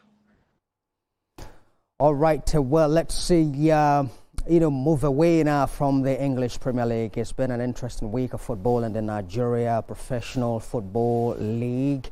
Bayelsa United played a goalless draw with Niger Tornadoes. Bendel Insurance also played a goalless draw with Barawi Korodu Edge Shooting Stars 1-goal to nil. Con Califat narrowly beat Kwara United 1-0, while Warri Wolves beat Remo Stars by a single goal to nil. Still more games to look forward to, with more more games set to be played this weekend. Barao will face Ikorodu City. El Kanami Warriors take on Kun Califat. Enugu Rangers welcome Kano Pillars, and Yimba will battle Bayelsa. Warri United we go up against Warri Wolves. Niger Tornadoes will face Bendel Insurance, while Remo Stars will lock horns with Plateau United. Well, away from football now, Nigeria's men's team will take on Uzbekistan. That to be in the 2026 Davis Cup World Group playoffs, following confirmation from the International Tennis Federation. The high-stakes clash is set to hold in Lagos from the 7th to the 8th of February. That will be next month, marking a pivotal moment for the country's return to global stage. Team Nigeria ends their play of sport after an inspired campaign at the Africa Group 111 tournament in Zimbabwe, where they secured promotion alongside Namibia and Senegal. Well, Chairman, Central Planning Committee, Davis World Cup Group 11, player between Nigeria and Uzbekistan, Victor Hemba, joins me live now. He's also a board member of the Federation. He joins me live in the studio here, of course, to talk more about the Davis Cup. Let's look at the Nigeria hosting. Let's look at Nigeria hosting the Davis Cup. How ready are the players for this tournament? Thank you for having me. At the camp, we have a camp that was set up, and the activities are at high peak there now. They've been in camp since about 20th of this month, and out of 10 players, we've drawn them down to 5. So by tomorrow, 5 players are going to be decamped, while 5 will continue the trip down to the real competition, which is coming up 7th and 8th. And the Oxpecs are also arriving in Nigeria on Sunday night. They're going to start training on our own facility from Monday. And I tell you, we're very, very ready. The Central Planning Committee set up subcommittees, 7 in number, and the subcommittees all are busy working assiduously towards delivering a very successful event. The committees, which you have the technical who's directly responsible for the team and preparation and everything. They're doing marvelously well. You have the medical and doping committee who are also set for these games. We have committees like venue. The venue are working heavily. They're even painting the courts are almost set. As at today, if not for these rains this morning, we'll have finished work on all the courts are going to be used for practice and for main play. Main play is going to use only the center court is the one that's going to be used for the main play. All right. Well, the oldest tennis court in Nigeria is a Lagos Lawn Tennis Club, 1895. Are the facilities in place? Yes. I give all the kudos to that particular, the management of that facility. The management has changed hands over the years, but everyone keeps doing their best to ensure that the facilities are in good order. They are really, really in top shape. They meet all world standards. The little things that naturally ITF will bring some additional things on their manual that we should work on. We have already worked on them, and we're almost at the brink of finishing everything. All right. Well, in terms of support, as a country, aims to gain promotion, are you assuring fans that everything is in place? We'll get all the support that we need to gain the promotion that we need? You see, that's the reason why we're with the media. Every day we're with the media to talk on the issues that has to be done and about trying to sensitize the entire population of Nigeria that, look, come, get behind us. This is a Nigerian event. It's the World Cup of tennis. Absolutely. So please, everybody should come out en masse and be at the stadium. There's a capacity of about 2,500. Yeah. We ask that everybody come up and cheer our team up to victory. Absolutely. Mr. Hemba, of course, we must thank you very kindly for sharing your thoughts with us. You're welcome. Thank you very kindly. You're welcome. And a good job TVC is doing. We're very proud of you. Thank you. We appreciate that. Well, away from that, now let's go to the Australia Open, where Novak Djokovic has clinched a stunning victory over Jannik Sinner in the Australian Open 2026 semi-final. 10-time Australian Open final. Djokovic bounced back from being a set down twice to defeat reigning champion Sinner 3-6, 6-3, 4-6, 6-4, 6-4. This is Djokovic's first victory over Sinner in more than 2 years. They were taken world number 1, Carlos Alcaraz, that will be in the final. Alcaraz also overcame cramp and resilient Zverev to reach his first Australian Open final. Alcaraz aiming to be the youngest man to complete a career Grand Slam. Sealed a stunning 6-4, 7-5, 6-7, 6-7, 7-5 victory.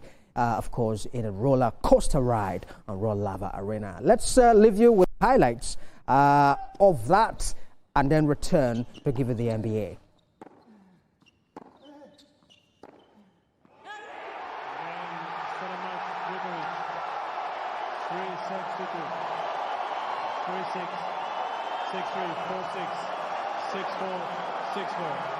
Djokovic dethrones Sinner, and the King of Melbourne is back in the final.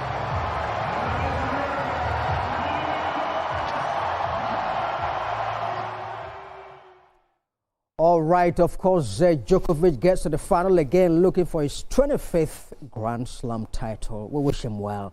But that's it on the program today. Many thanks indeed for being a part of it. We'll see you again. That will be next week.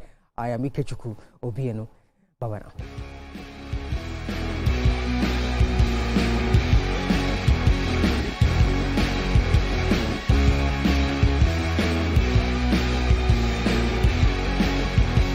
TVC Sport Desk.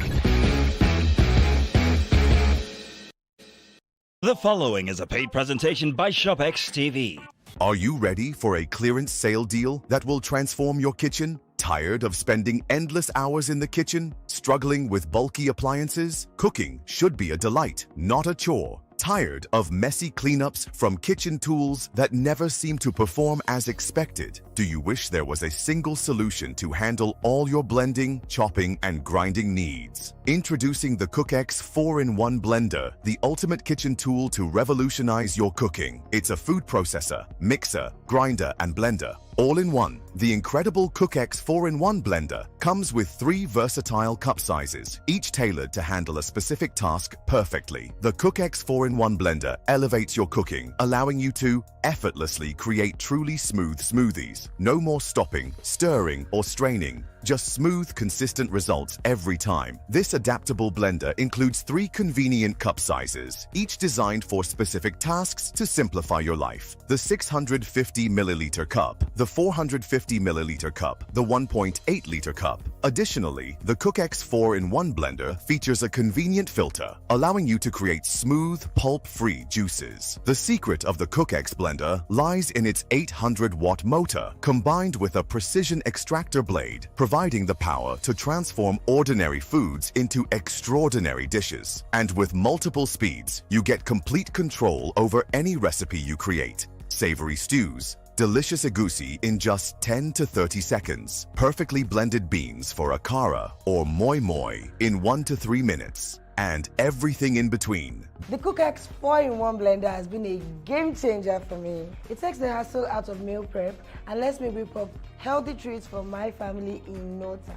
The CookX 4-in-1 Blender is the only blender I use in my kitchen. Its variable speed control lets me achieve the exact texture I need for each dish. The CookX 4-in-1 Blender is now available exclusively on ShopX TV. For a limited time, we're offering an exclusive clearance sale price with up to 50% off. Typically, you might pay up to 350,000 naira for a blender that doesn't even break down and pulverize stems, seeds, and skins. But call now and get the CookX 4-in-1 Blender. Not for 250,000 naira, not even for 200,000 naira, but just 100,000 naira only. That's a saving of over 120,000 naira. Incredible! And that's not all. Call the number on your screen now or scan the QR code to order the CookX 4-in-1 Blender, and we'll also deliver the CookX 4-in-1 Blender to your door for free. But hurry, this clearance sale deal is for a limited time only. Stock is running out fast, so don't miss this opportunity to upgrade your kitchen at an unbeatable price. Proceeding is a paid presentation by ShopX TV.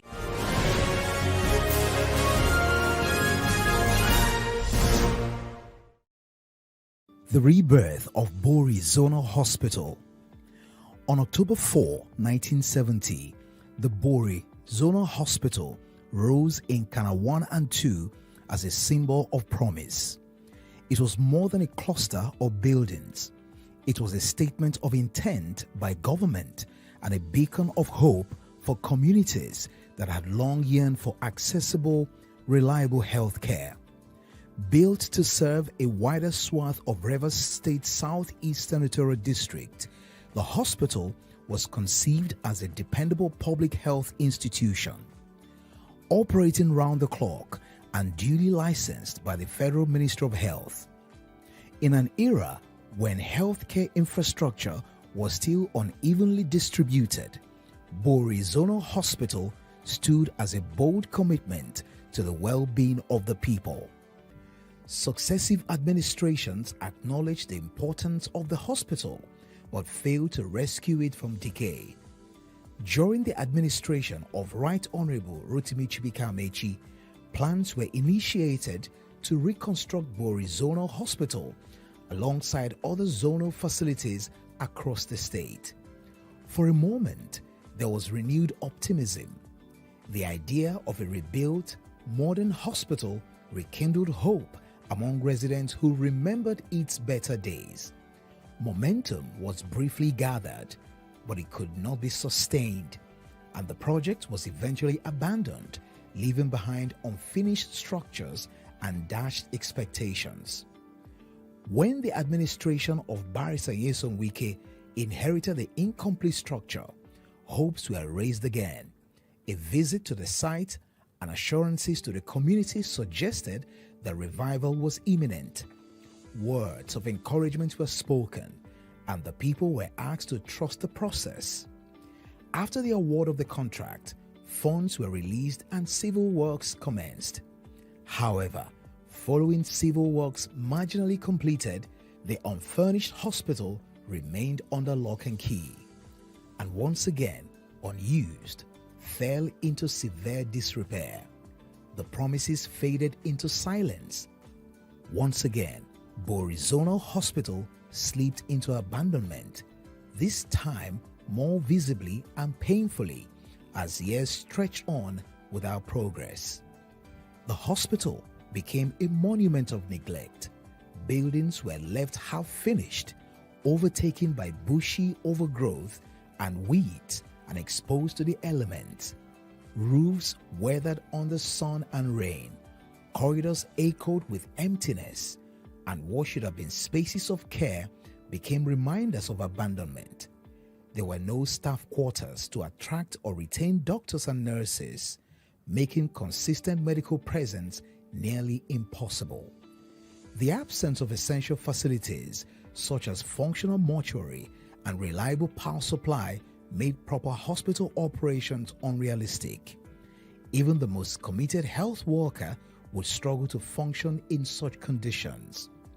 The once promising zonal hospital could no longer deliver the secondary healthcare services it was designed for.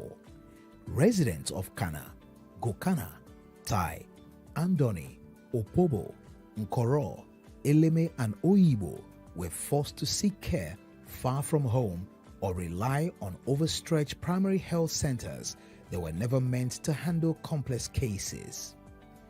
In emergencies, time became the enemy. The distance to better equipped facilities often meant the difference between life and death. Stories circulated of patients lost on the road, of women in labor traveling long hours, and of families drained emotionally and financially by journeys that should never have been necessary. Against this bleak backdrop of despair and disappointment, the coming of Governor Siminalayi Fubara marked a decisive turning point. With health identified as one of the core pillars of his administration, the governor approached the challenge of Rivers State's ailing health infrastructure with urgency, focus, and clarity. He understood that healthcare was not just about buildings, but about people, dignity, and survival. When he encountered the abandoned Bori Zonal Hospital site, he chose not merely to complete what was left behind, but to rethink and expand it in line with modern healthcare needs and population realities. Despite political turbulence and distractions that could easily have stalled progress, the Fubara administration followed due process, recommitted resources, and drove the project steadily to completion. It was a deliberate and disciplined approach, anchored on the belief that public health infrastructure must be built to last. The scope was expanded beyond the original plan, increasing bed capacity and integrating modern technical standards suitable for a true secondary healthcare facility. What emerged from this effort was not a patchwork revival or cosmetic repair, but a comprehensive transformation that addressed both past failures and future demands. In March 2025, the reborn Bori Zonal Hospital was commissioned as a fully equipped 105-bed facility, marking the end of a long and painful chapter and the beginning of a new one. Hospital Bori is a 105 capacity bed secondary healthcare facility located in Bori, right here in Kana local government area. It is housed in a 3-story building with support buildings including a laundry, mortuary, staff quarters for 24 health personnel and their households, parking for 50 vehicles surrounded by lush green lawns, creating a serene and wellness-inspiring ambience. The location of the facility created a strategic locus that will attract high patient traffic, serving as a referral center for primary and smaller secondary healthcare facilities in River Southeast Senatorial District. Good people of Bori will say, Your Excellency, Oyade, thank you for the opportunity to serve. Essence of this secondary facility is to reduce the pressure in the teaching hospital. If you go to the teaching hospital, you'll see the number of our people struggling to get quality services. So we felt if the zonal hospitals are properly fixed, up to standard, there won't be need of this issue of scrambling to get medical attention in our teaching hospital. And for that reason, we didn't end by just fixing it the way we met it. We believe that it will be proper for this facility to be expanded and everything that is needed in a standard health facility is provided. And I can tell you, to the glory of God, today, those things are all in this compound.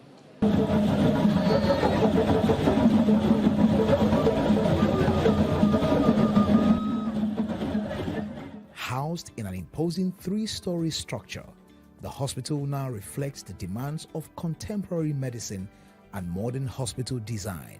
Purpose-built wards allow for better patient monitoring and comfort, improved infection control layout, enhanced safety, and efficient patient flow designs replace the chaos and confusion of the past. The facility is structured to function, not just to exist. A modern mortuary now ensures dignity in death and supports public health needs, addressing a long-standing gap that once burdened families. A fully equipped laundry guarantees hygienic operations critical to patient safety, infection prevention, and overall quality of care. These details, often overlooked, are the backbone of a functional hospital and speak to the seriousness of the intervention. Our commitment to our people, that's what is important to us, is the people, the health of our people, the well-being of our people, the success of our people is what is important. I want to appeal to the Commissioner and the Health Management Board. This facility, I don't want it to just be one of those cases where we come after commissioning, we seal them. This place should be immediately opened and put to use, because all the equipment is already in the hospital. So I don't think there's any need for us to wait tomorrow or wait for 1 week. In fact, Commissioner, let this facility be open today for use. One of the most significant upgrades is the provision of staff quarters capable of accommodating at least 24 health workers and their families.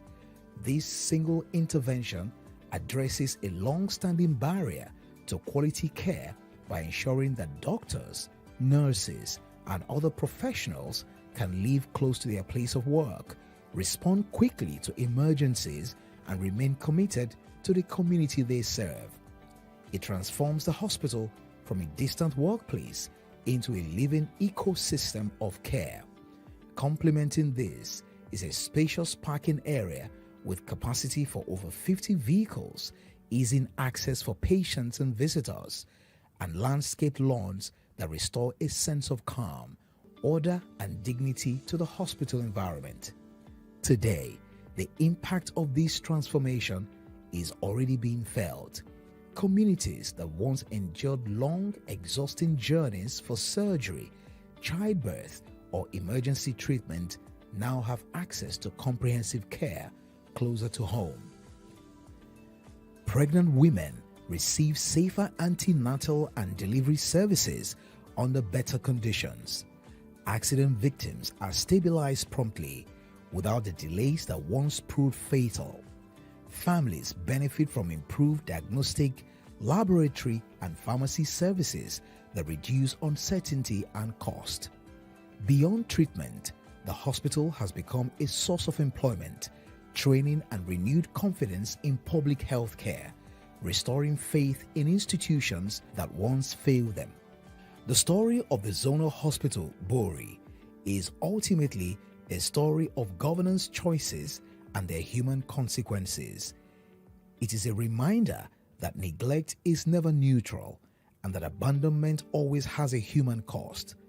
From its hopeful beginnings through years of decay, abandonment, and deprivation, to its eventual restoration under Governor Siminalayi Fubara, the hospital now stands as a living evidence that political will, properly applied, can reverse even the deepest neglect. For the people of Rivers Southeast, it is no longer a ruin of broken promises, but a functioning symbol of care, access, and renewed trust in government.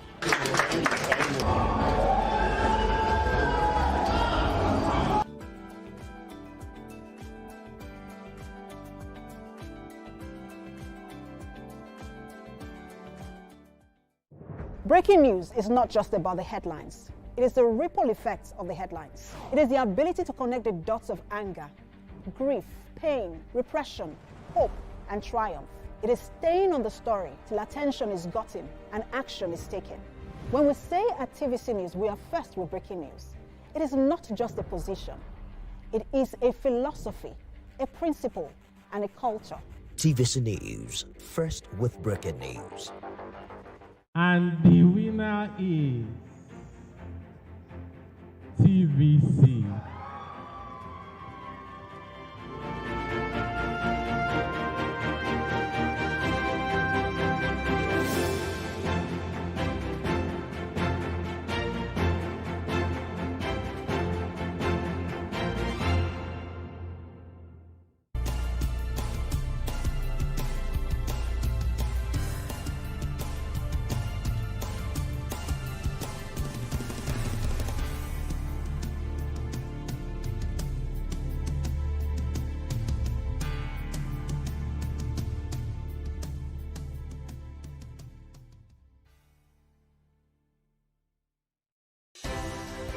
At TVC News, wherever the big news story is happening, we're geared up to break it. TVC News, first with breaking news.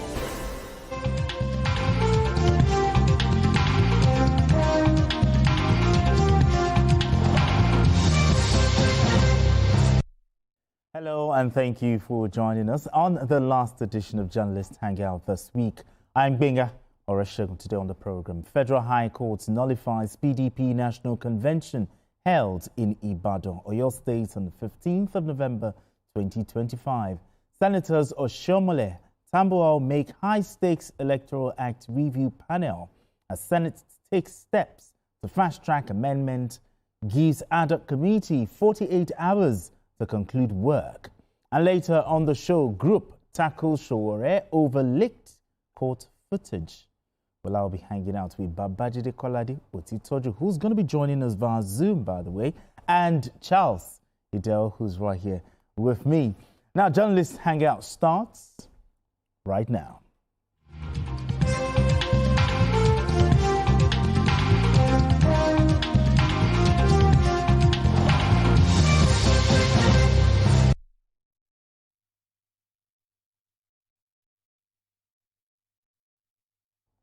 Now let's begin the conversation. In politics or governance, legitimacy springs from adherence to rules, not merely popular appeal. Now, this principle underpinned the decision of the Federal High Court sitting in Ibadan to nullify the November 15, 2025 National Convention of the People's Democratic Party, PDP. Now, the court ruled that the convention was conducted in defiance of existing legal orders and party guidelines, rendering the process and its outcome null and void. As a result, Kabiru Tamino Turaki and others elected at the gathering were barred from acting as national officers. In the ruling, the court reaffirmed that the only recognized leadership of the PDP remains the caretaker committee led by Muhammad Abdurrahman and Senator Samalayang, pending the holding of a proper and lawful national convention in line with the party's constitution.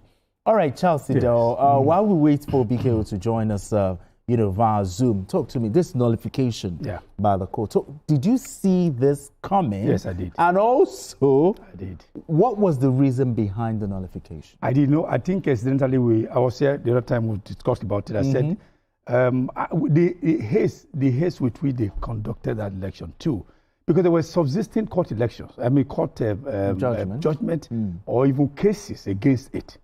Of particular interest is that of Justice Peter Lifu of the Abuja High Court, that said that they must suspend the holding of that Ibadan Convention. I mean, he relied on the fact that there was a case brought before it by the former governor of Jigawa State, Sule Lamido, that he had been prevented, like is it short? I think there's a word they use to go with that he has been. Okay, I think I'm looking for that word now.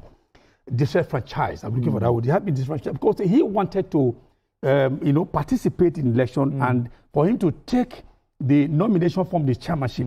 But they told him forms were no longer available. Print more forms. Let me have forms. He said no, and they were dealing that. And after they shut the door against him, and then he went to court to seek his fundamental human right and all that to say I had to be part of this process. They said no. So, and he went to court, and then court gave a ruling that the convention should be suspended because somebody has come to say his fundamental human right will be to trample upon. Exactly. And that, of course, is also against the constitution of the PDP, that you should allow level playing ground for everybody. So if you have your constitution, you are disobeying the provisions of your constitution. That's number one. Number two, there's also this case that he took to court. So the court said you couldn't hold these elections. So they violated the provision of their constitution, violated the court process and the court proceedings and the ruling. So it was like building something on nothing. But they will say that, they also got their own court judgment. You remember they got a court judgment, Ibadan, where they got the court and but there are three cases. The court judgment they got in Ibadan was not linked to that of Sule Lamido. No, that's the convention should go ahead. It could go, but again, how about the subsisting? Exactly, they did not set that aside. That had not been set aside, and the thing was hanging. Unless that subsisting court judgment had been set aside, then you can also say, let's act on the current. We discussed it here. Yes. Which one supersede? When you have the other one, but if you have particularly the court of coordinate jurisdiction, is giving. But they said no. The cases, there were actually three cases. So one of them was this one that is now haunting them. So I said it was not going to stand. And if you also remember, the former Kwara State governor and also former Senate President Bukola Saraki also advised that shift this convention. But now the question is, with the Ibadan Convention nullified, who now has the legitimate authority to speak and act on behalf of the PDP now? Is the Abrahman and Ayahu. So that means all the decisions of the... No, it's null and void. That's what that's what the court is saying. Everything, where they expelled... All the actions you have taken, even the expulsion of Wiki and the rest of them, all of them are null and void. Because, as I said, you can't build something on nothing. As long as there was a subsisting court judgment asking them to suspend that convention of the November 15, 16, but they went ahead in contravention of that court ruling, and again in contravention of their own their own constitution, then Hmm. there is no way that can stand the test of time because it's a nullity as far as the law is concerned. Okay. Now, the Turaki-led faction, they've said that they will appeal. Okay. No, of course, there's a window for appeal. How likely is it Yes. that an appellate court will overturn this ruling, considering the existing precedents? Well, the court will always rely on evidence. The court cannot manufacture evidence. So the court will definitely look at the evidence, look at the merit of the evidence, look at the value of the evidence. So it's okay, as at the time this ruling subsisted, why did you have to, in contravention of that, without setting aside? You didn't vacate that. Yes, you need to vacate. I think that's the word. You need to vacate that first. You need to set it If you aside have by vacated higher that, court. you have cleared all grounds for you to have legitimacy to go ahead with whatever actions.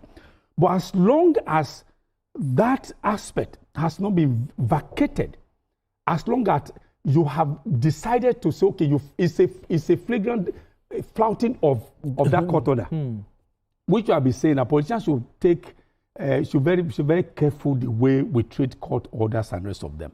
Because if we must allow democracy to thrive and also to sustain it in this country, courts are very important. The legal aspect is very important. Courts are very, very important to the sustenance of democracy in this country. But when one court has done it, because look at, you now run to even court of coordinate jurisdiction, so coordinate jurisdiction, that's okay, take the, but I also blame the court. You have to look at the case, is this case subsisting in another court? Then before you can also entertain it. But as I said, the one in Ibadan is different from the one in Abuja. Yes. They are different entirely, because the other one in Ibadan is for them to say, okay, can we go ahead with the vote? The one that is now haunting them has to do with the contravention of the existing ruling by Justice Peter Lifu that said you may not. You don't even may not, you shall not go ahead. They disenfranchise a party to the whole But issue. one might want to ask, what was so difficult in allowing the former Jigawa State governor to also compete favorably? Well, it's level playing field. I think it's a game that politicians play, particularly when they know that there's a candidate that is very powerful, has the prospect to challenge the status quo. Status quo meaning those who want to actually ride roughshod over everybody. They will do in fact, they will do everything possible to ensure they bring all manner of frivolities and all that in, just to ensure they shortchange the person. But Lamido himself said, well, I have no problem, but give me a form. Go and print more forms so I will pay. They said, no, forms are no longer existing. And if it's finished, how can you say it's finished? What? Okay, is there no batch B, as if we have in the NYC? Give me batch B form. They said, no. Then the man said, okay, I'm going to have to go to court, which of course he did what was right. He didn't resort to self-help. He didn't resort to, okay, let me go bring talks to disturb anything. He went to court, which of course, that is how gentlemen should behave. And I hear some people say that, did the former Jigawa State governor, did he exhaust all the internal mechanism before approaching the court? He did, actually by report. Going to report, he did. He asked for them, he was doing that. We're reading the report. I was following it because I was really interested in that. He did all the things, asking them, let's do this. But all to no avail. And at the end of the day, what happens? They went ahead and did, and today now he's haunting them. He's haunting them. Yeah, exactly. Now we have a caretaker committee. Okay, yes, we do. Okay. Abdulrahman and Senatorial. All right about now we have BKO. BKO has now joined us. BKO, is so good to have you join us on the show. Thank you, Benga. Yes, BKO, talking about the PDP. Just the same question I asked to Charles. Did you see this nullification coming? Although I can guess your answer, but what's the reason behind this judgment? It is very clear, and we had talked about it repeatedly. If there was a subsisting order of the court barring you from conducting the convention, it makes sense to set that order aside before proceeding with it. But what Makinde and Co did was to approach an Ibadan court.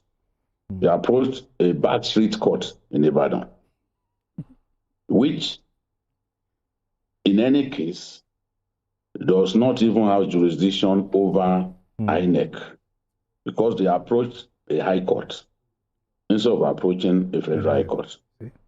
And the order was clear: don't proceed.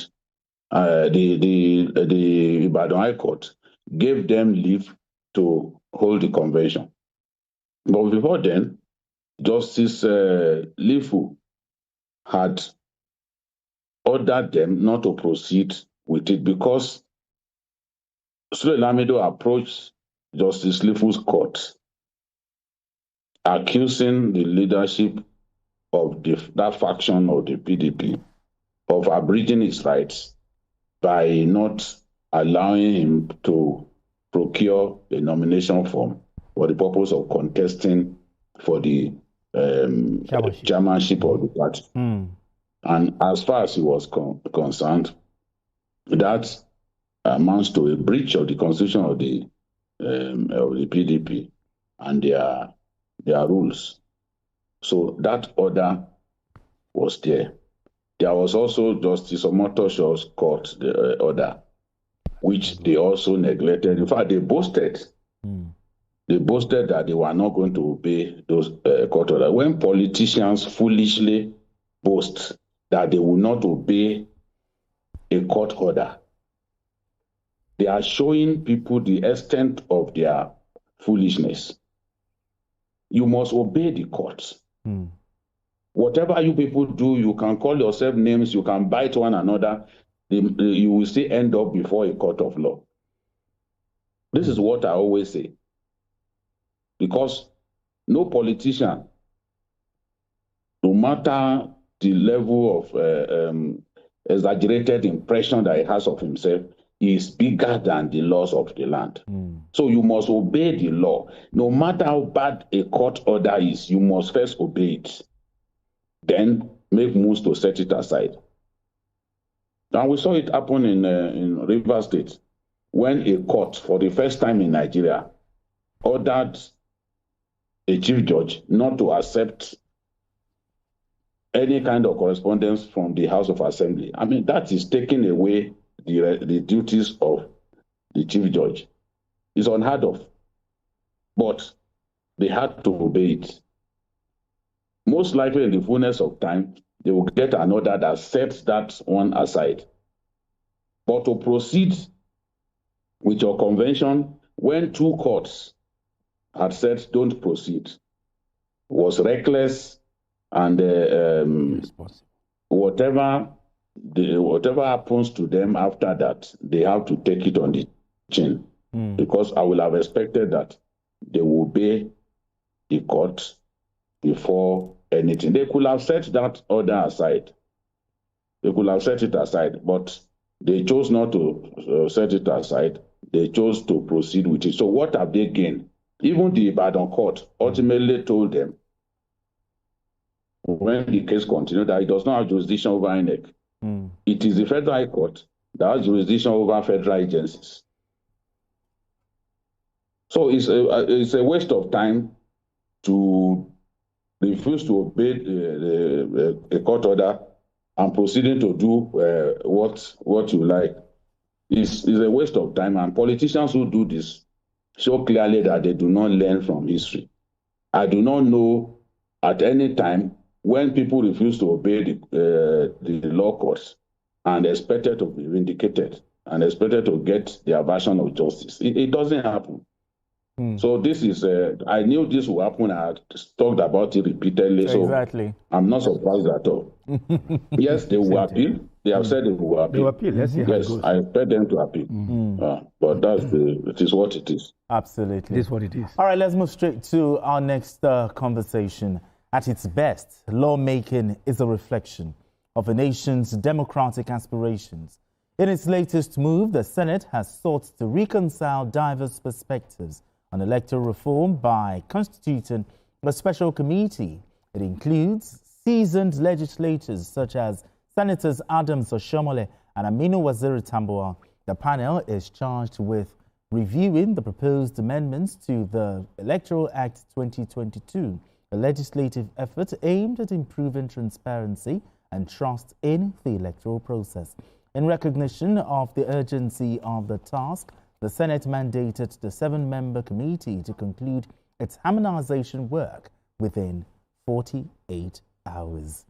Okay, I mean, let's begin this way. I mean, looking at this seasoned versus... I like that, underline that.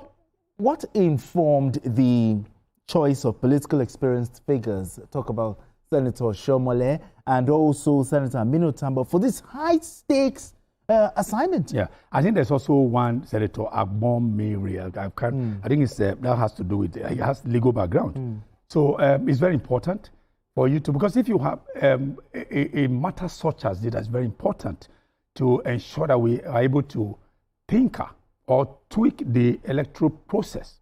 The laws must be, done in such a way that it will help us.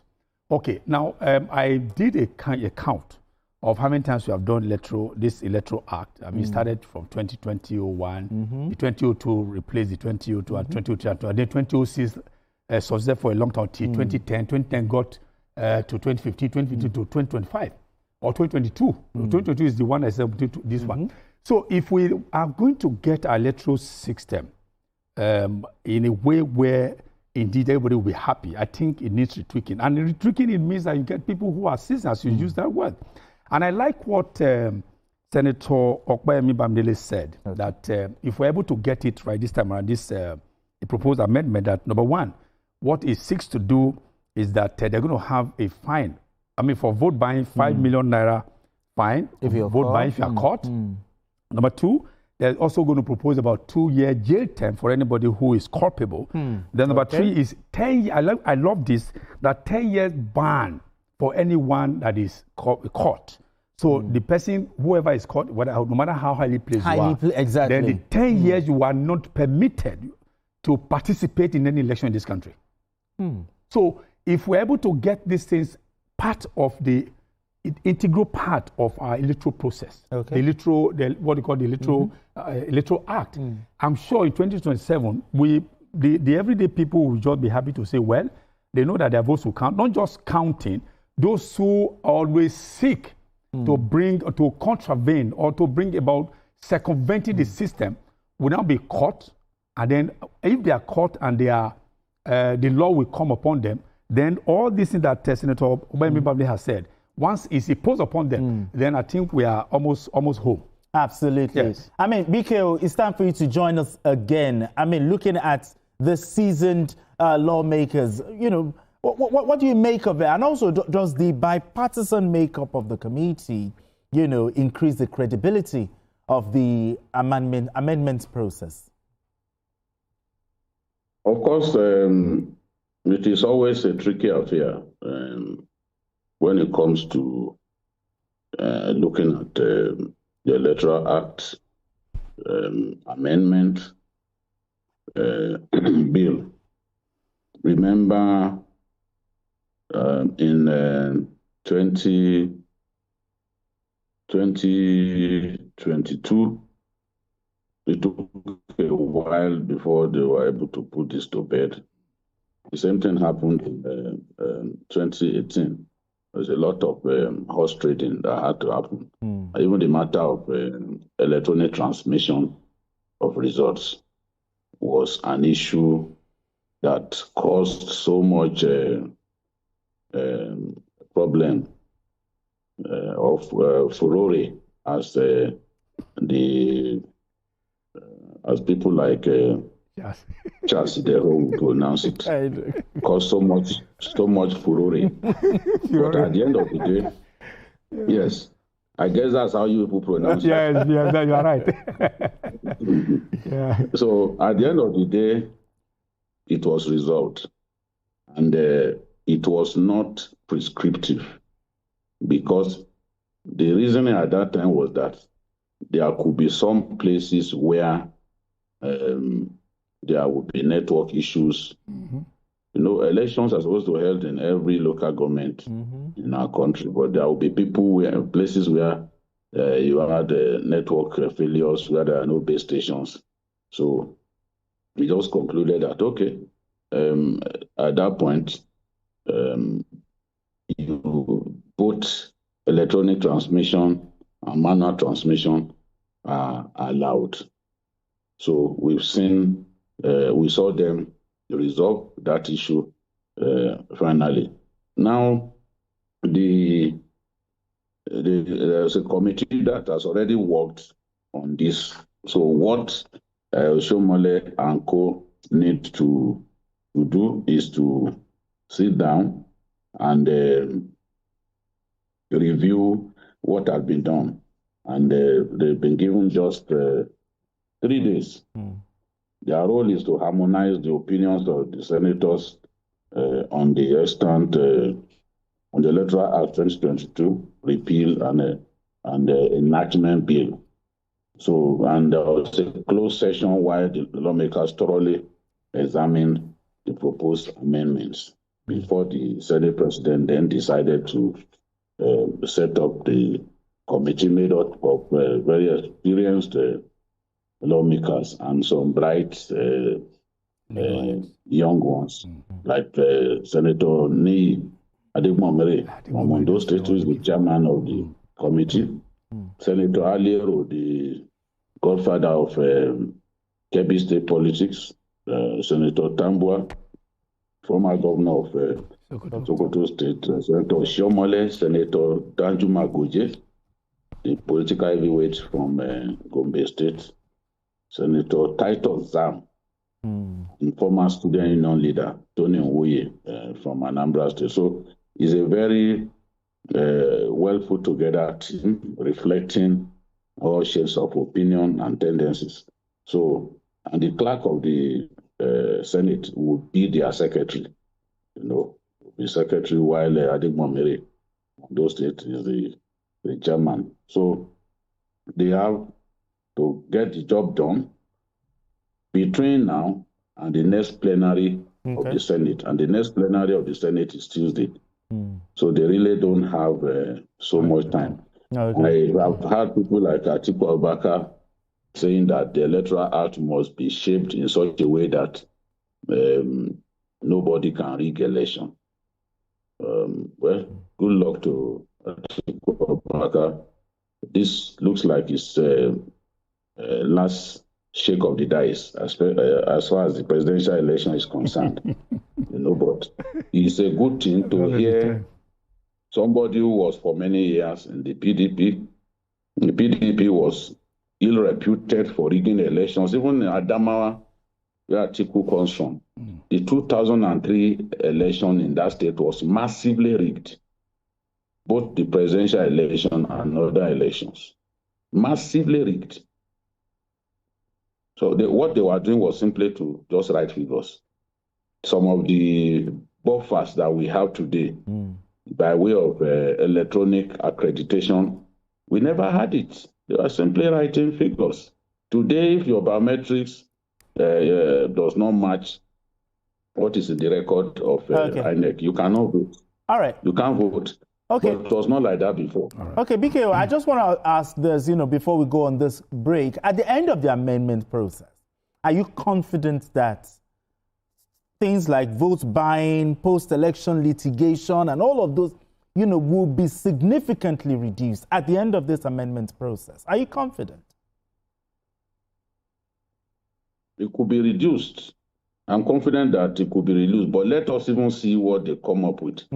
Because what was suggested, by the time they throw this to the committee of the House, the full committee of the Senate, some of those propositions may change.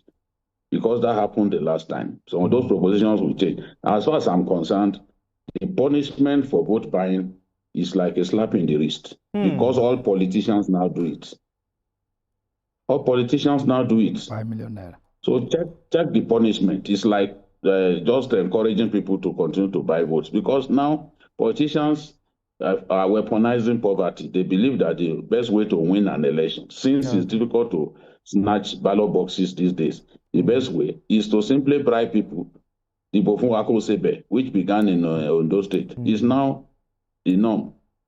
People will be paid. In fact, 3 days to election, they start going from house to house, bribing people.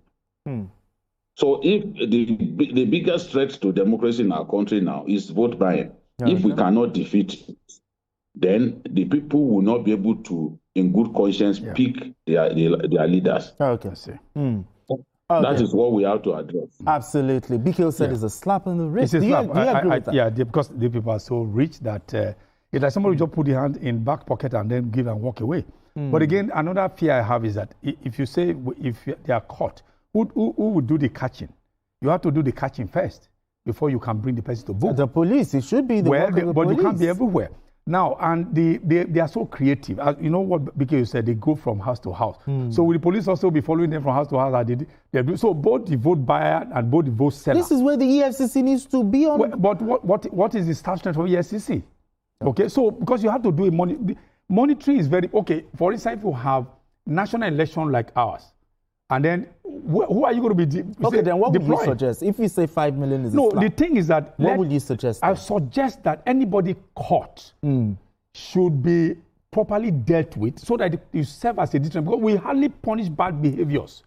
When you catch somebody, before you know it is media trial, before the case goes like that because of people who are involved. But if anybody is caught, no matter how highly placed, they show the person as an example of how to punish bad behavior.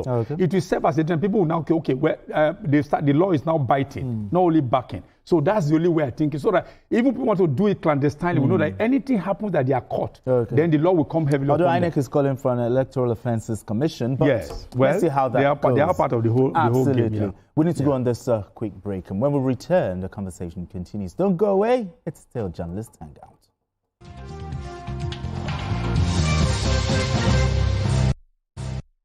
On behalf of the good people of Kurumi, Gashaka and Saradwana local government area of Taraba State, Honorable David Ebel Fua warmly welcomes His Excellency Governor Abu Kefas into the ruling All Progressives Congress APC.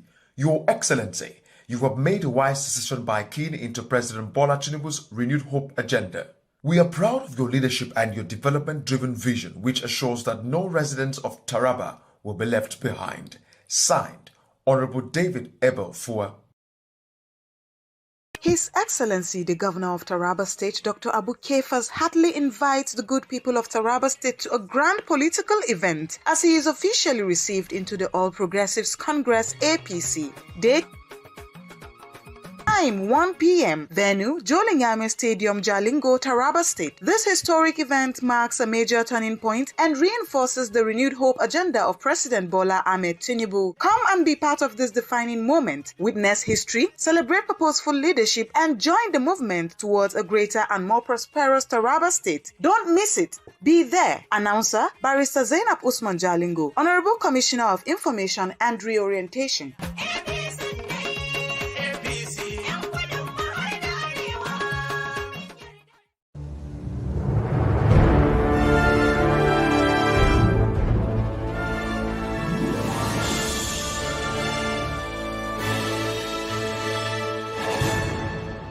TerraCube is available in beef, chicken, jollof and shrimp flavors at attractive prices of 50, 100, 200 and 500 naira. TerraCube. Unwrap joy. Unleash taste. Good, tasty food is worth living for. Worried about your oil? Every time you enjoy your favorite meal? Introducing Smart Balance. Smart Balance Rice Bran Oil is rich in Gamma Original. Golden Terra Smart Balance Oil reduces bad cholesterol.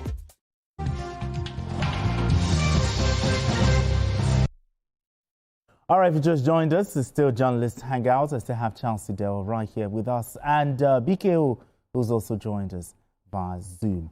All right, moving straight to our next conversation, straight to Edo State. For many residents of Ekpoma in Edo State, their long-term patience over the poor state of Benin Ekpoma Auchi Road is finally yielding to relief. The state governor, Monday Okwebolo, said the ongoing construction of the road is a clear reflection of President Bola Tinubu's renewed hope agenda in action.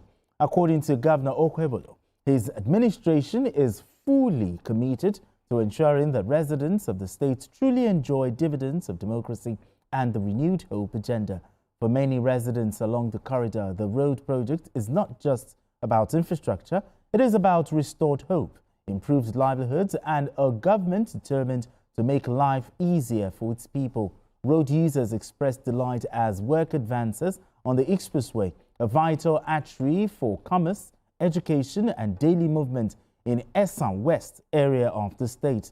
The people commended the federal government intervention alongside Governor Okwewolu's drive to fast-track the project under President Tinubu's administration.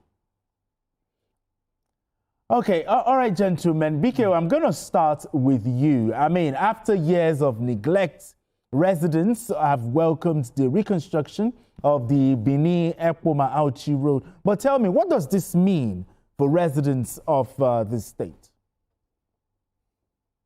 Well, it means relief. And I hope we can get get to hear from the people. Okay. It is always, we are far away from there. It shouldn't be us saying things that the people who are there have every right to say, for which we have also spoken with them. So I think the producers need to fish out the comments of people rather than waiting for us those of us who don't live in Benin to do all the talking. So the governor, in my view, is doing a good job, especially in the area of roads construction. This Ekpoma Road, Auchi Ekpoma Road, people used to sleep on the road for days. Trailers will be stuck on the road. But you can see now, vehicles are moving freely on the constructed portion of the road, and the people are happy because they know that it's only a matter of time that whole stretch of road will be completely constructed. The governor has spoken extensively, galvanized the support of his colleagues in the Senate, to get them to fix this road. So you can understand why immediately he became a governor, he began to do his best to fix the road, do some palliative work on the road and all that. And this same governor is also constructing 2 flyovers, one at Adeswa Road Junction along Sapele Road, that is the second one, and the other one, Ramat Park. Yeah. So the Ramat Park was the first one that he started, but he's gone far now with Ramat Park. I'm sure before we end the first 6 months of the year, he will have finished the Ramat Park bridge.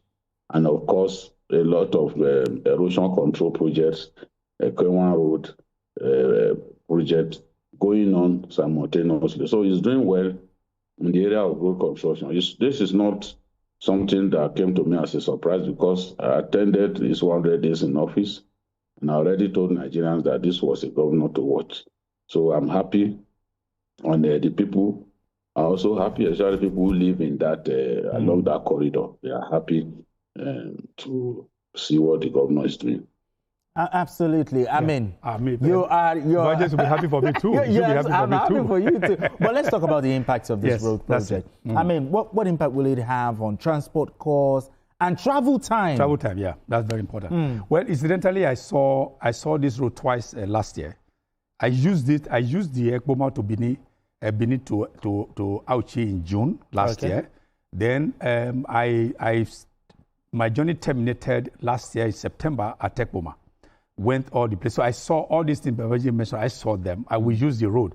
Then when we're going to Benin, when we're going to Ekpoma, I didn't see the Ramat Park mentioned. Okay. So what we did was to pass. There's a place they call Lucky Way in order to avoid certain areas and all that. But when we're coming back, I insisted we pass through that Ramat Park so that I could see the bridge. And I saw it, and I was afraid because I said it was so massive that I hope would they be able to finish this thing. That bridge at Ramat Park is so massive. It's so massive that even I was filled with awe if they're able to finish it on record time. Then before they are due to and all that. So I saw all these places, and I'm happy particularly because some of the people will say, my friend will say, hey, you are a journalist, you're supposed to take side. I'm not taking side. If anybody is serving my people well, I have to applaud. When this man came in, they were talking about grammar. I said, we don't need grammar. We have spoken all the grammar in Edo State. Where did grammar take us to? We are educated in Edo, highly educated. But all those who have spoken the best of Queen's English, they didn't take us anywhere. But somebody doesn't want to speak English, but he's doing the work. So which one should I choose? Should I choose the one that want to speak English and doesn't do anything for me? Or the one that will not speak English and I'll be able to drive home to Onwa when I'm going home? I mean, do you know a number of times? He speaks well. I don't even want to look at that exactly. What I'm doing, look at a number of times I went to Onwa, I had to pass through Oluku, meander through all this all to Sobe and then Sabongida before I go. But now, as they are doing it, I can even get to, incidentally, there's another route from Iruekme before Ekboma that veers off to Onwa. We have the Iruekme, Uhomura, Sabo, and then that also go and meet at Auchi. They will now convert. Okay. So it's a whole lot of things that the government is doing for us. And I think, as Benjamin said, is that it's a government to watch. So I would like a governor that will not talk, but the work. And I see the work is doing. And I think that Governor Kpewolo, as his name goes, gigantic community, gigantic people. I think what he has started to do for us, we attract people like us to go home more, just as I do often, to see for myself. Absolutely. And then not what is being reported, but I can see. That's what's happening. I mean, BKO, let's also look at how would you assess the synergy between the federal government and Edo State, in delivering this project, the synergy between the federal government and Edo State government in delivering this project? I'm confident that given the determination that the governor has shown, given the determination that the Minister of Works has shown, because I've seen them on that road, inspecting that road, the governor and the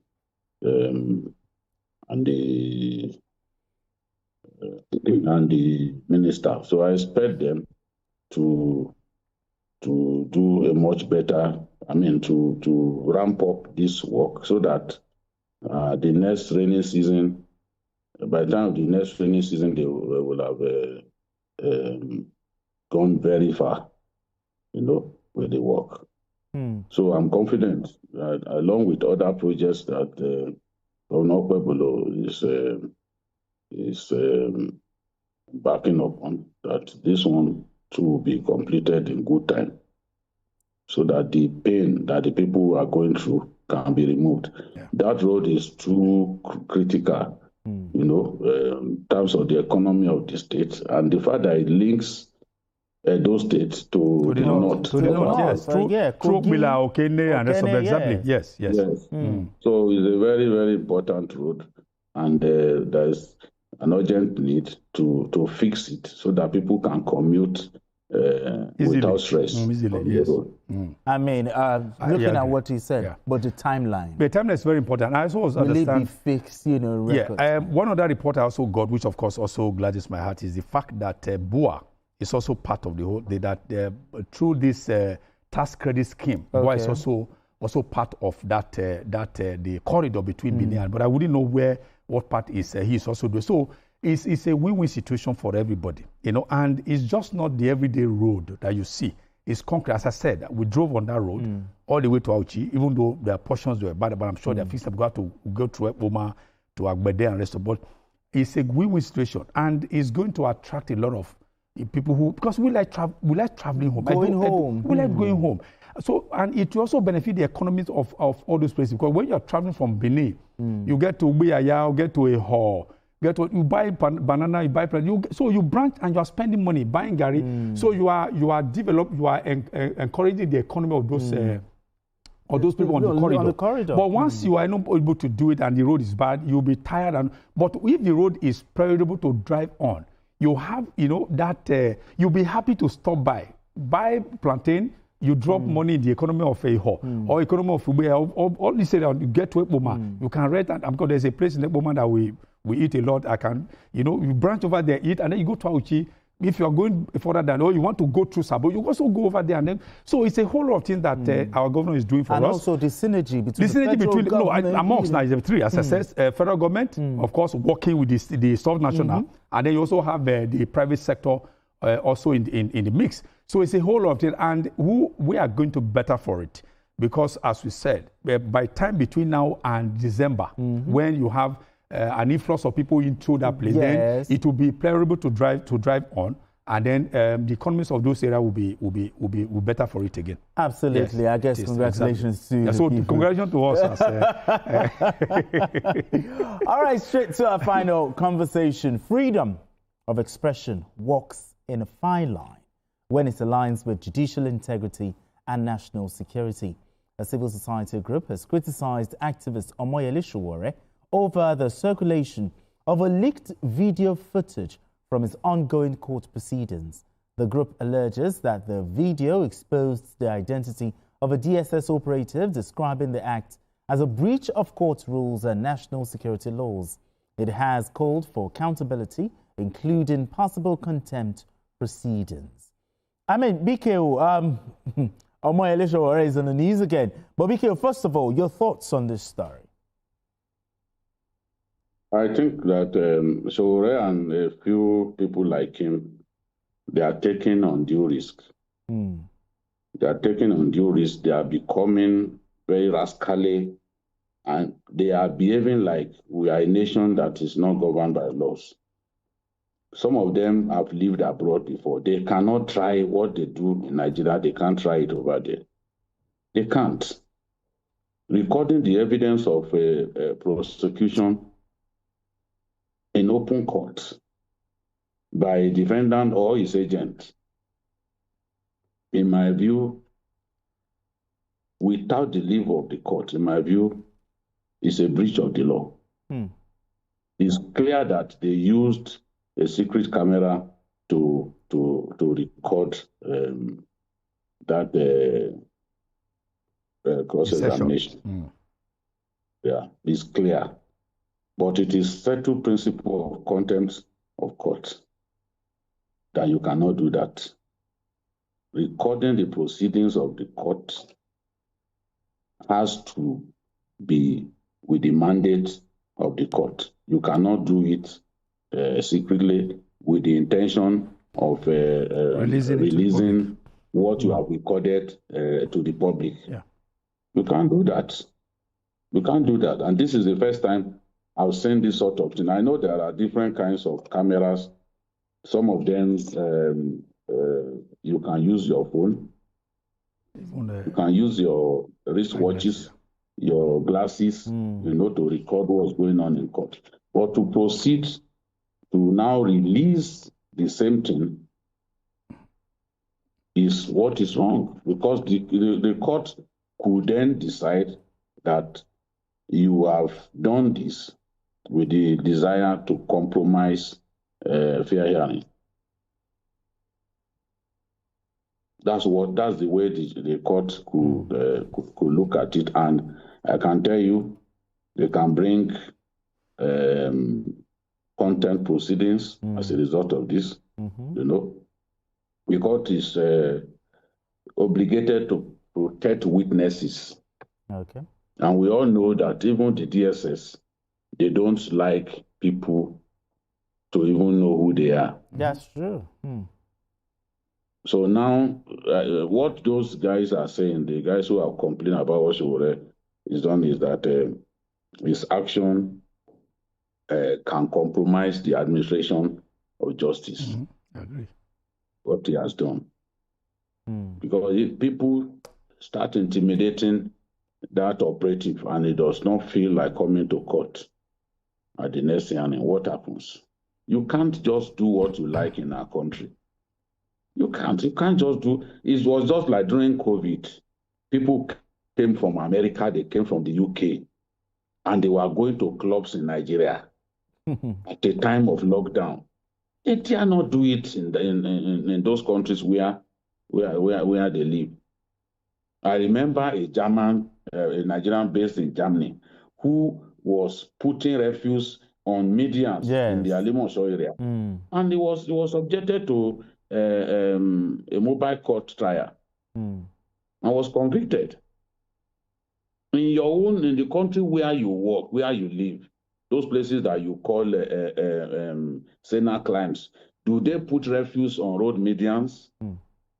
What would you not do over there you come and do in Nigeria? Can Sowore appear before a court in America and be recording the proceedings of the court illegally? Will he dare it? Of course, he cannot dare it. So people say all kinds of things, do what they like. They believe that somehow justice will not be served. No, we have to move away from that. Ours must be a country where the law is respected. If the law does not permit you to record the evidence of the prosecution in open court without the leave of the court, then you cannot do it. You can't do it. It's clear that you can't do it. But that's what we've seen him do. Now, it's a matter that people are discussing upon on social media. It's really unfortunate, but I know that the court will decide. Will decide, cannot tell the court what to do. But I can advise Sowore that some of his actions, he needs to stop some of the things that he's doing. He needs to stop. He's above 50. Both of us are above 50. Yes, I'm older than him, but I'm still within the 50s. So we are in the same age bracket. Yes. So, and there are things that they don't expect of us. You are no longer a student union leader.